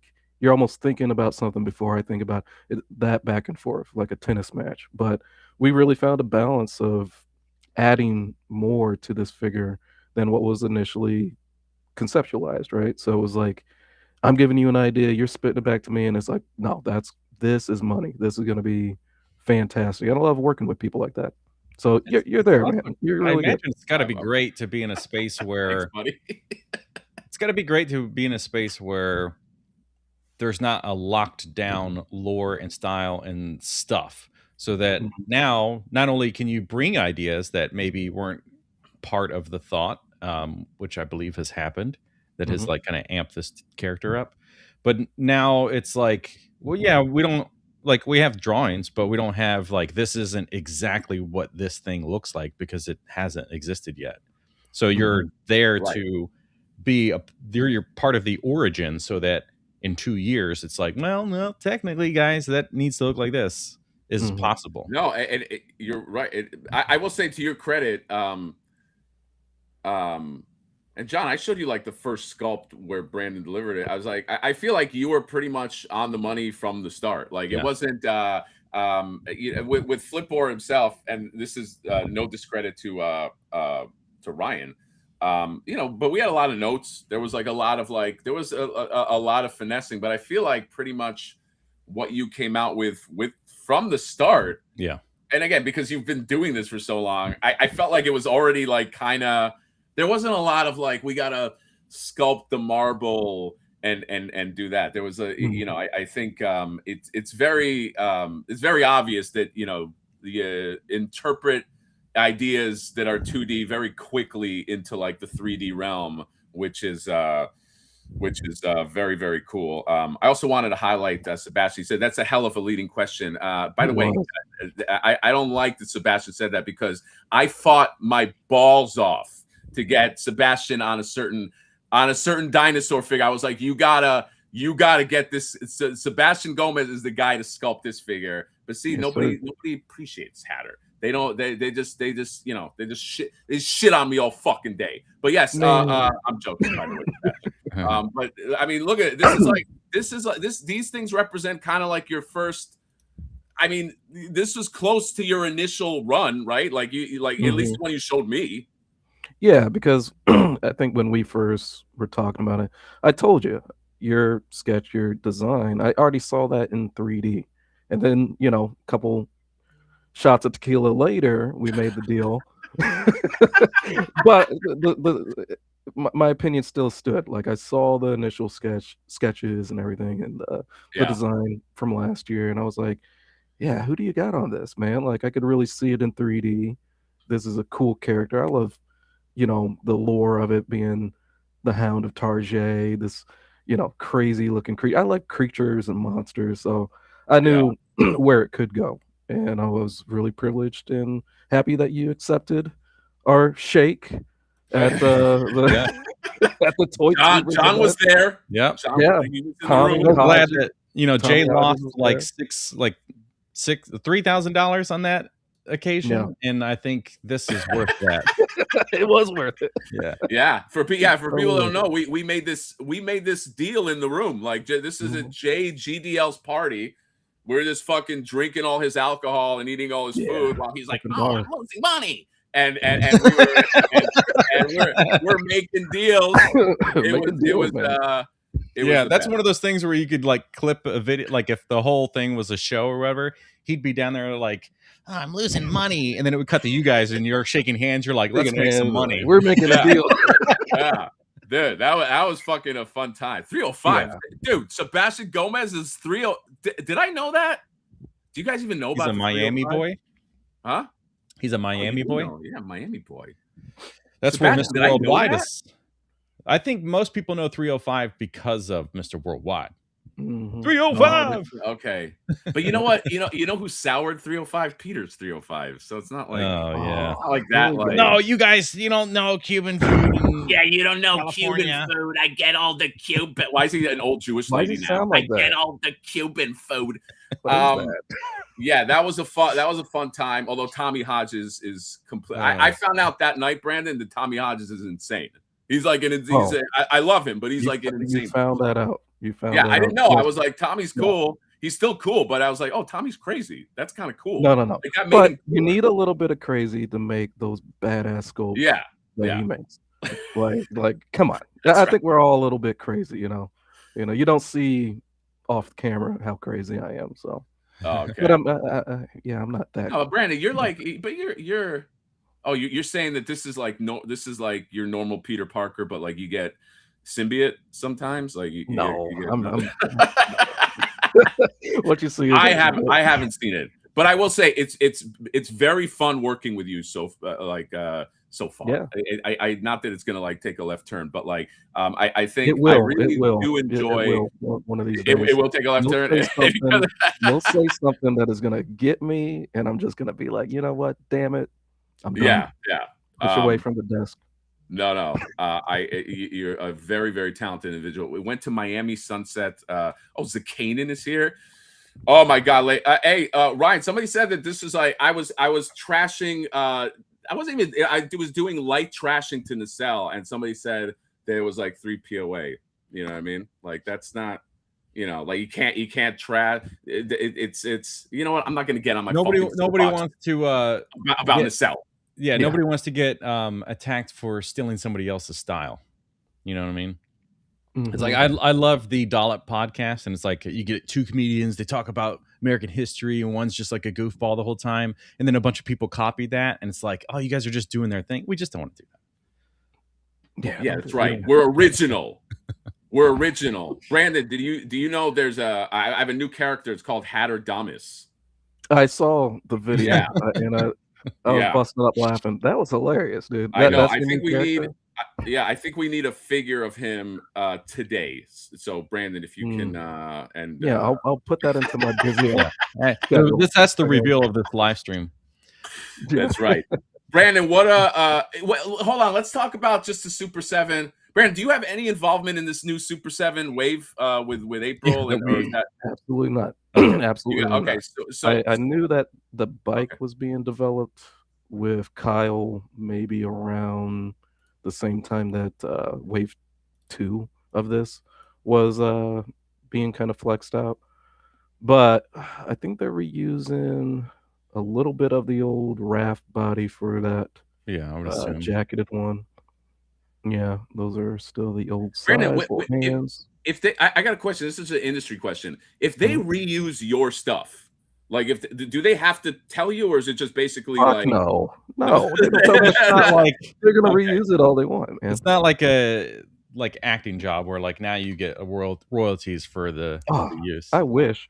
You know, basically how cool that would be? you worked for them, and because you worked for them, it's like if you draw for Disney. Disney now owns that sketch. Or whatever. It's not like under contract. That's why I can't share. Okay. But you recognize parts get released. Right. Oh, sorry about that. You recognize your parts from this figure, correct? Oh yeah. Like hands, a little bit of torso, legs, obviously, size, that unhelmeted head off to the left, and then the rest of it looks pretty much like some new sculpt action going on. But man, I mean, it's cool. You're getting a bike, but how good is it going to look when you get this sucker in hand? Right. Those arms probably can't lay like that. Probably not. They look like they're pinching a little bit. Yeah. Unless that's I do like that helmet head. I like that. Yeah. There's things to celebrate, especially with Super 7 renders. You know, I don't think anybody like really ever craps on their renders. And is that going to be a soft goods lab coat? Because I'm going to be it looks a little plastic. Disappointed if it turns out to be like that shredder sash around his waist. Yeah. You guys see that? What do you mean, like, yeah? How is this? I'm not understanding how that will fit, unless that's soft goods. Like what? Like it's like they should have done it like the Beast from Mondo, where it's like the arms are the lab coat that you fit on. That's extra tooling cost. I think it's probably. I know, but how does this? I don't even know how this works. I don't know either. Nobody told me. Well, yeah, we don't have that information yet because this is just like you guys tell me now. I mean, the way it's rendered, it looks plastic, like it's got a shine to it, which seems deliberate compared to like the matte finish on this gold frame and the locket or compass or whatever. Locket. Yeah. But I will say with the sculpting team, like at least as far as I knew when I was on the team, we all cared about our jobs. We all wanted to do, you know, the best that we could do within the time frame. And, you know, everybody that I met there were passionate about making quality figures. Now, you know, once these things come in and Kyle or the other art director might play with the figure and have notes to give back to the factory, that's a little bit out of the sculptor's hands because we're not there physically touching physical product. Right. This is, and I will say, since I've been gone, I think even Brian's role in the company, I think he stepped down, right? So I don't know what his responsibilities truly are to get these products out the door, or if he even gets these notes from the factory or from his people saying like, hey, we need to fix this or delay this. I don't know. I really don't. So just want to make sure people are clear. I don't know all the ins and outs of Super 7, right? I just knew when I was there, sculptors, we were attached to these projects heavy, and even down to making sure that the factory were doing their job down to the materials that they should be using for the product. I just hope everything's kind of lined up for their success better this year. You know, I never want to wish anybody, you know, ill will or nothing like that. It's just I want better for them. You know, even looking at them last year at San Diego, just that little kiosk, and I mean, it was blink and you miss it from like previous years where it's this orange Nickelodeon box in the middle of the damn floor, and it's like, oh wow, you know, Super 7's doing that. Yeah, so, you're a reminder that there are real artists, and I think, you know, like John and I usually try to do a good job of saying like you have to separate the artist from whatever the corporation is doing. You know, there are, and by the way, I think for the most part these renders went off pretty well. Like I think like people like the way. I think the problem is what ends up happening between renders and you getting the figure, which is and you've outlined some of the reasons why that is the way it is. But yeah, then there's like this bike, dude, for $150. This bike is like, and I know you have not, just so people know, you use a Sculptor. You have nothing to do with pricing. Right. You know, you're just like, we'll make the stuff. But like, do you have any guesses why something like that, like a one-man vehicle, is $150? Unless this bastard lights up, I don't know. I really don't know. Do the do the headlights light up? Does the brake light up? I just don't know why it's this much, because I mean, it does. It can't be more than maybe 5 parts to assemble this thing. So tooling, maybe. Yeah. What are we missing? Like, I feel like I don't know what I'm missing. Like, I understand. I would understand if it came with, even if it came with a RAF for 150, it would be like, what's that? But I might be teetering on it if it came as a pack. Like, you get the figure and the bike for 150. Now you're talking, right? Now that seems fair. But also, I think with everything going on with the TMNT license, maybe they're just like, fuck it. We're throwing this for this much money so we can get something back worthwhile before we lose this license. But I don't know. I'm talking out of school, so. Yeah, I dude, I don't get it. Laser Brand said San Francisco rent is why. Yeah, you're right. Yeah, buddy boy, I'm not highlighting your super chat. I don't understand why someone, you just lost some money. I like, don't super chat. Don't go to a place, super chat somebody and trash the other person that is I'm doing the thing with, because you're not going to divide and conquer. Look, John is my friend in real life. You know what I mean? So, that's like, I could kind of understand this back when we had our fake feud, that people would go into the comments and like talk crap about me because they think that like some people just thought the feud was real, which is wild. But it's like, then there's a certain stage where it's all just a joke because we're streaming together, but people would still go to comment to you about me, and like, you're gonna be like, yeah, you're right. Why am I friends with this guy? Yeah, this is and it's the tear that I have, because and by the way, it works the other way. Well, somebody will be on John's channel and they'll trash me, and I don't care. Like, if you're doing a thing, well, Laser Pants is here, so he knows about this too. Which Laser Pants, again, I consider him a friend. You know what I mean? Like a lot of us are friends with each other, and you're not gonna come online, and this is a tear that I have, and divide and conquer, and and just we're gonna take. It's like, why would you? I don't understand why you would do that. So I'm not gonna highlight the thing, and you like, and that's a note anyway, just with comments, and you are allowed to like who you like. You can like, there's people that, dude, trust me, I'm very abrasive to a lot of people. And I'd probably, if I was a lot nicer and I wasn't, the way I am, I'd probably get more people that watch. So I do understand that, but I'm not a fan of like we're going to divide and conquer with like a real relationship or something like that. So I'm not going to highlight the chat. I mean, I don't know. I'll get to, I do find it weird that like, I mean, just to talk about this longer, which is kind of giving him his value. No, but I just was going to say a note in general, John. Yeah, I know.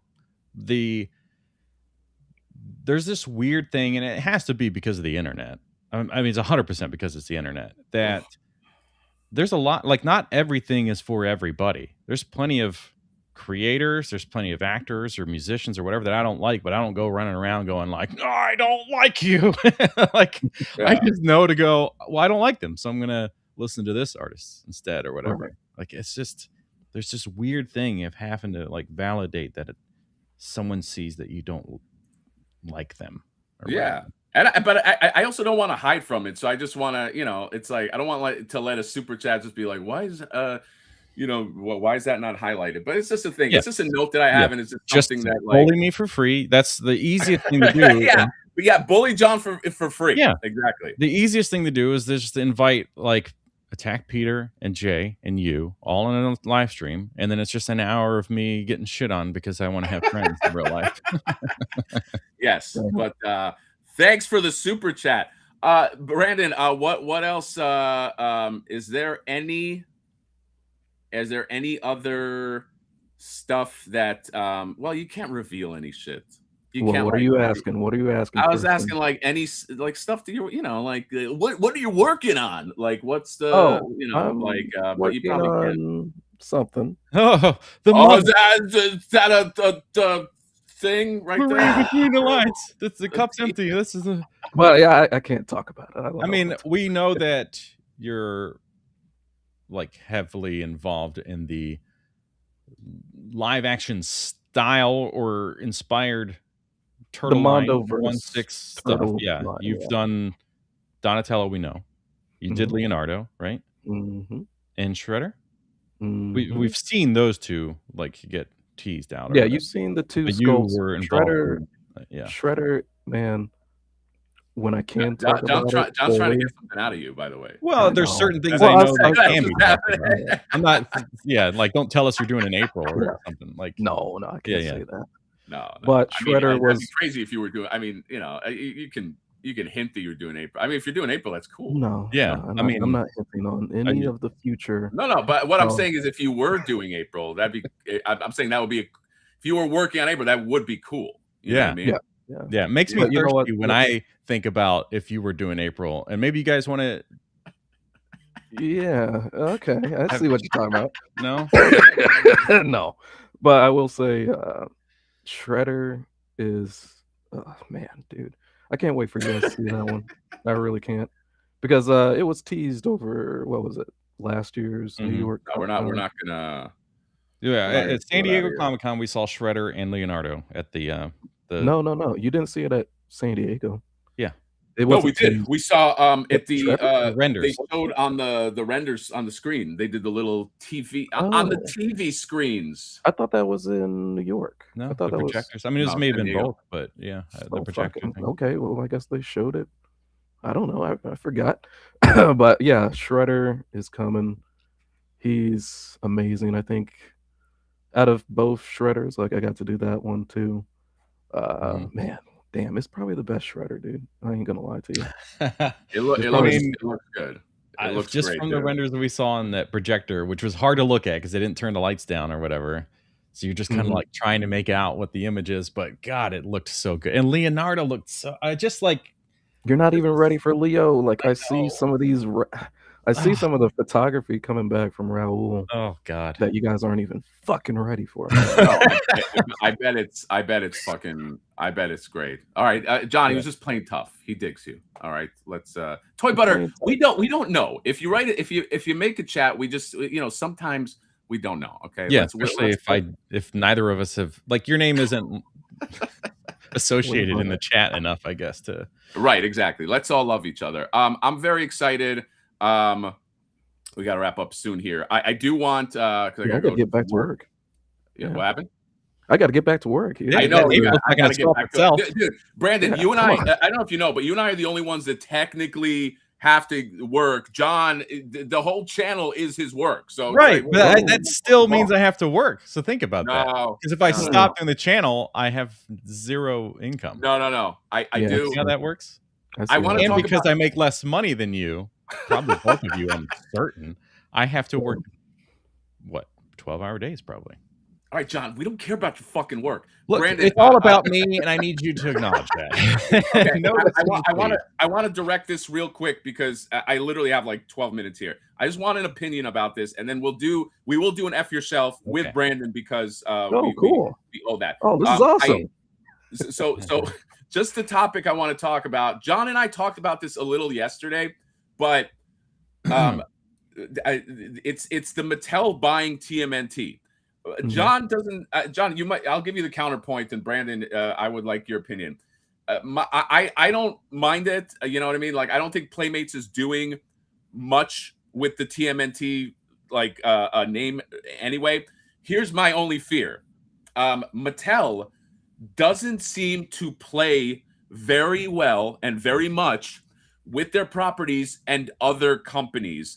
Other than like Mondo, and I'm not just saying this because you're here. So Mattel is allowing Mondo to make 1/12 scale He-Man figures, which hasn't really happened outside of the Mattel house.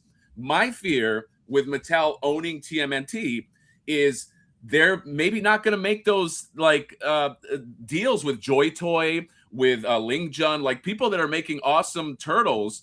I just fear I don't see Mattel making those kind of deals based on they don't do that with He-Man, they don't do that with Barbie, they don't do that with Street Sharks, other than the Mondo stuff that's coming out. So that's my only fear with Mattel. I feel like Playmates, and I'll sum up here. I feel like Playmates needed the money, so they were just like, yeah, you want the license, the turtle license? Fuck yeah, take it. You want to, they didn't care. I feel like Mattel will care, and it makes me a little sad because I feel like that some of that will dry up. Well, fingers crossed that not all of this stuff dries up, because I like the Joy Toy stuff. I like to see other people's takes on all of this, and yes, I do work with Mondo on the Mondo-versed versions of TMNT, but you never know about all these different relationships when it comes to business. So really, fingers crossed that things run smoothly, that they're not too tight with letting other people play in the same sandbox. Yeah, that would hurt a lot of companies. It would hurt a lot of collectors, because like I don't fucking care about the style of Mattel unless it makes sense for the style. Like if it's like cartoon, cool. You start getting the live action stuff, I'm like, none of this really makes sense to me. I don't care about wrestling. They look great for what they are. It's just not for me.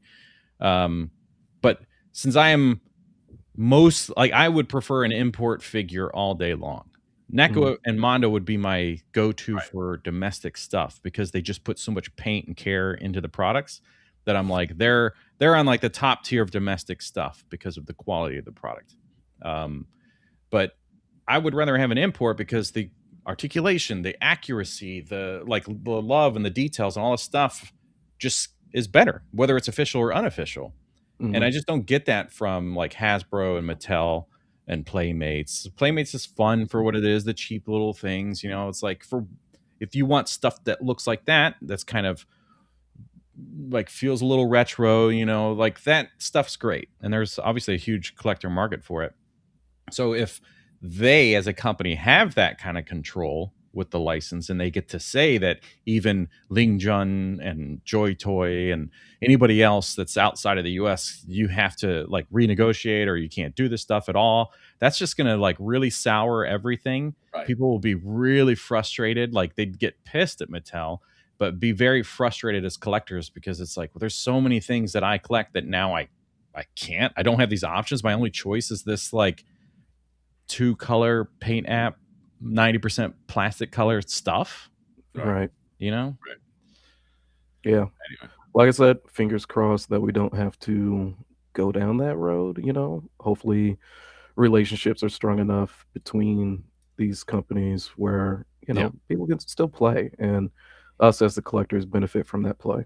Yeah. And we don't know. This is all speculation as far as if the company could, if they can. Like, we don't even know if their license agreement that they have allows for that stuff. I recall somewhere, and it may have been directly out of Kevin Eastman or somebody talking about Kevin Eastman, saying that like the whole point of like the license after, like, so that they don't own it anymore, that is that if anybody wants to play in that space, they can. And I know that Kevin Eastman's always excited to see new takes on stuff and like what people are doing with the franchise and stuff. So I think, if nothing else, maybe there's just something baked into Ninja Turtles that has to be this, like, it's affordable. Anybody that wants to play in the space can, and like, But remember, just real quick, that was Playmates. That's when the master license was with a company that needed the money.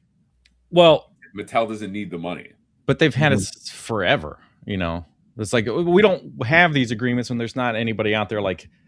And I assume, we were talking about this yesterday, that since it's a publicly owned company, I assume that you could request these documents if they're not already made public. Maybe.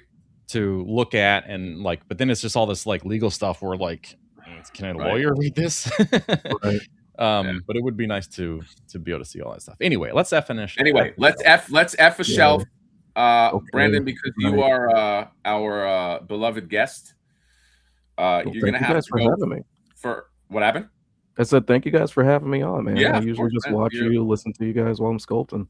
You're always invited, and we'll get Sebastian Gomez on too, and we'll because we the had whole Quip blurred on. alert. Yeah, get them all. Yeah, we'll do the whole blurred alert, and we'll so let's go ahead and spin that wheel, and you're gonna go first. And Brandon, you gotta be kind of mean, man. You're not a mean Don't be guy. like Peter. All right, okay. Don't be like Peter the teacher. Am I that guy? Am I that guy? I'm not. Look. I bought the K-pop Demon Hunter stuff. I think that the He-Man stuff will look cool. I'm excited to see what they look like in actual stuff. But historically, there's not been a product from Mattel, Playmates, or Hasbro that has met the level of imports that I like. That's all I'm saying. So, and I think I think they do it right. This it just may not be for me. Yeah, and I think this is also less a judgment and more like I hope this doesn't happen because I like import shit. Yeah, we're more worried about what it means for other companies than whatever they're going to produce. All right. Roshammer. Let's remove it. I'm going to save it. You all witness this, and then he'll probably be somebody that we already effed before. Okay, so he did March of last year. One photo. Thank you. I'm going to pull that up now. Avionics says his name ain't on there. Did we do you already? Just resubmit, bud.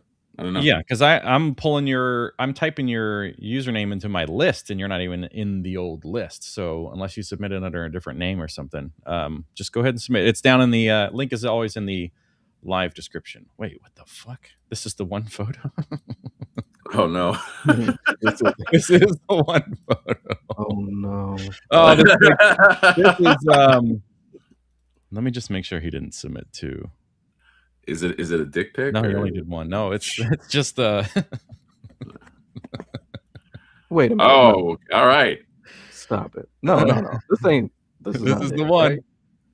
Guys, I didn't take before anybody says I'm gonna cut everybody off at the pass. I didn't take this photo. Right. This is not real. Yeah. Wow. So are you serious? This is it. This is all I got to I guess work what I with. like about this is it's Goku Black. We know that. I mean, at least I know that. I can tell that this is a Goku Black. It's not the original. It's from a game version, so it's probably like Beast Deity's version of Goku Black. But what I like is that it's in front of a clock, which implies that he's got time travel in his blood, which is like part of his lore. So this is an opposite of F your shot. I guess if you send us a really crappy photo, we anti-F.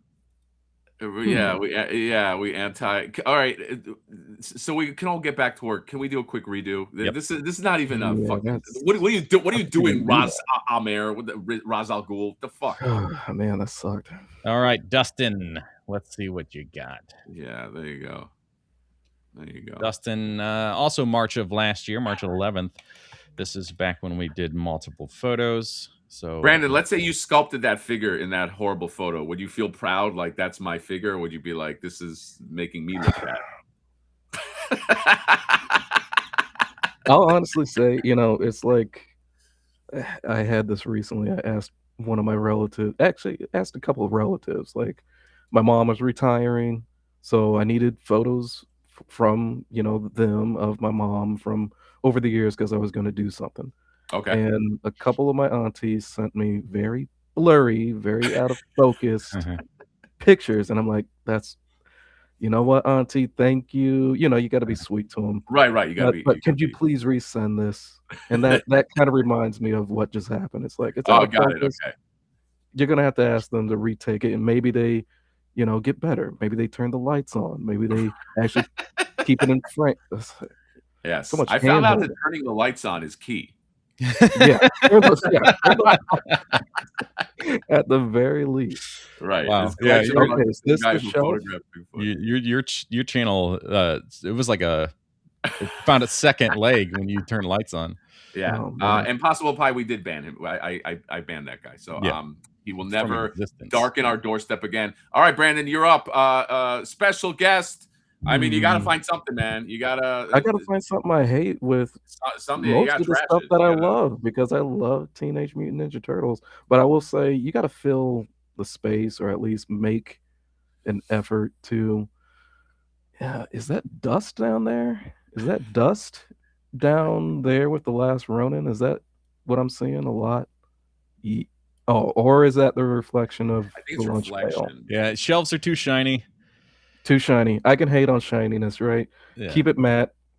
I need to see the figures, not the fucking stand. So, and fill out the space. I want to see more pop and circumstance. With you don't like overall, you don't like all the dead space. I don't like all the dead space. Yeah, don't be a collector that has some fucking self-control. Yeah, you know, be all out or nothing at all. Right. You know, and if you have that many books, you know, seriously stack them, get them in there, man. This feels like a baby collection. Like he's just getting started. Maybe his wife finally accepted that, you know, he's a nerd, and this is the first steps to it. So kudos on you for starting out, but you come on, you got to do better. Maybe there's something. Maybe this is telling us something. Like this, there's you know, like, oh, well, wouldn't you get Splinter for your animated stuff? Mm-hmm. You know, it's like, oh, well, my wife's, you know, she's scared of rats. Okay, well, like, can you get April in there? Well, I'm not allowed to have female figures. Oh, right. Yeah. Okay, well, what about Shredder? Well, we're very anti-villain in this house. Yeah. Cool sketch though. I like the little sketch down there with the VHX. What are all those books on the bottom left? I don't. Do you those IDW line, okay. Yeah. All the omnibuses probably. Okay. But go back up because this kind of gets to me too. If you go to the top of the actual, let's see, from top of the no, go up a little bit more. Oh, more. Give me. Okay, that was the full picture. If you have that much real estate above your display, you should put some shit on top. Oh, yeah. At least a big sign or a katana blade or something, you know. A katana blade. Yeah, if you can afford Ninja Turtles issue 1 first edition. Now, look, I don't know if that's a first edition, but I assume it's got to be at least 1 through. Well, what's the rating? No, if it's 9.8, that's not a first. That might even be the re-release. Mm-hmm. So I'll take that back. I was gonna say if you can afford that, you can afford a katana or something at the top. But I there's no way that's a 9.8 and it's first printing, second printing, or even third printing. That's got to be like the newest printing. He's got a lot of cool books, but you need to fill the space. You need to fill this out, right? And get some lighting. I think would do some justice. Like my wife, she'll get mad at me, or we'll get mad at other drivers on the highway. Because there's so much real estate in front of like a slow driver. This is what I'm looking at. You have a lot of real estate, but you're not using it.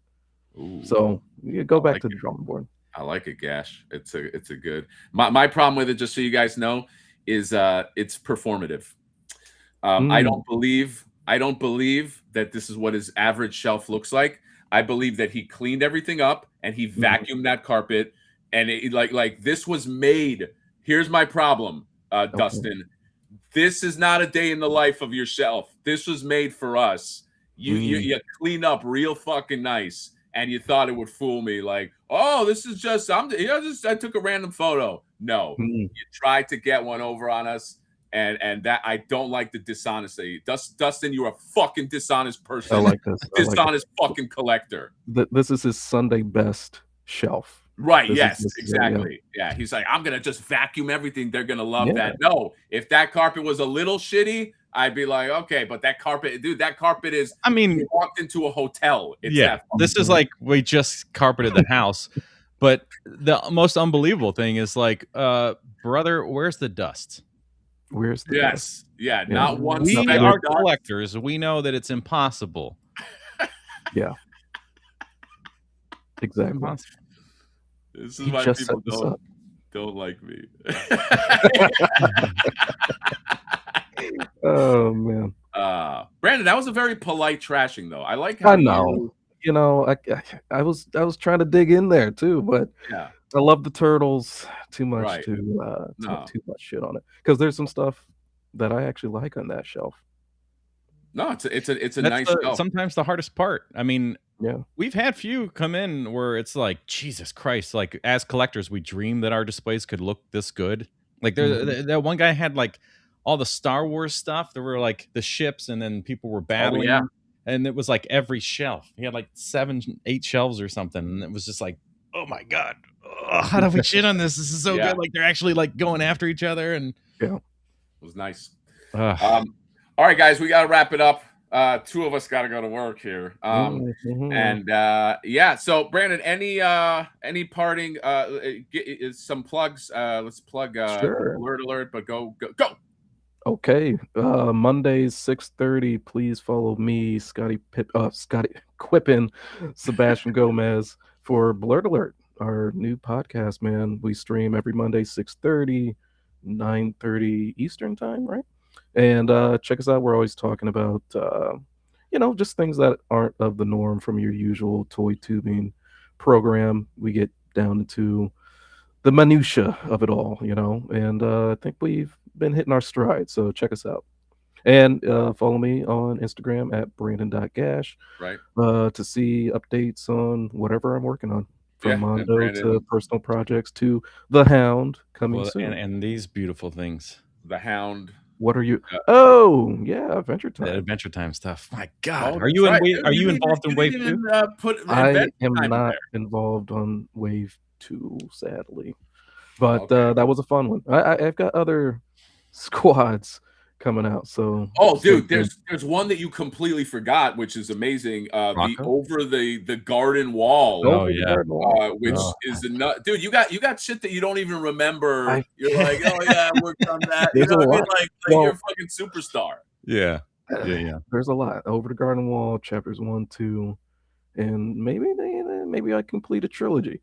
Who knows? God. Yeah. But also, I'm really excited for Rocco's Modern Life that was on display. That's right. Last year. Yeah. I don't know when we're announcing that, but that one I really was excited. It looks so good. One of my favorite tunes.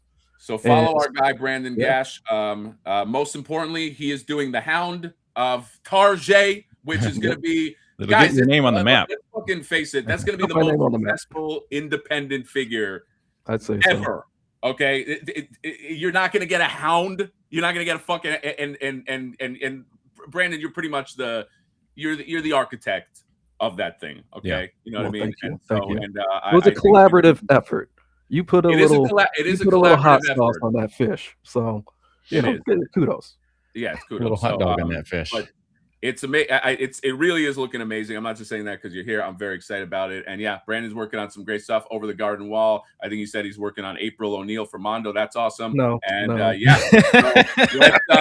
John, anything you got to say before we get out of here? Just don't pull a Super 7 with Hatter toys where we fall in love with this Hound and then it arrives and we're like, the deco's all fucked. Yeah, can't even run.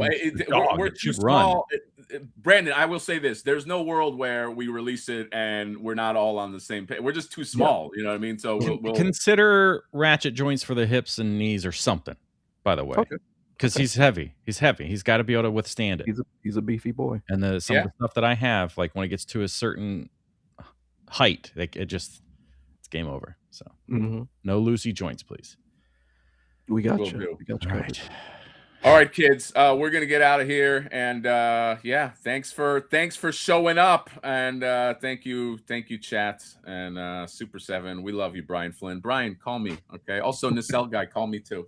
Bye bye.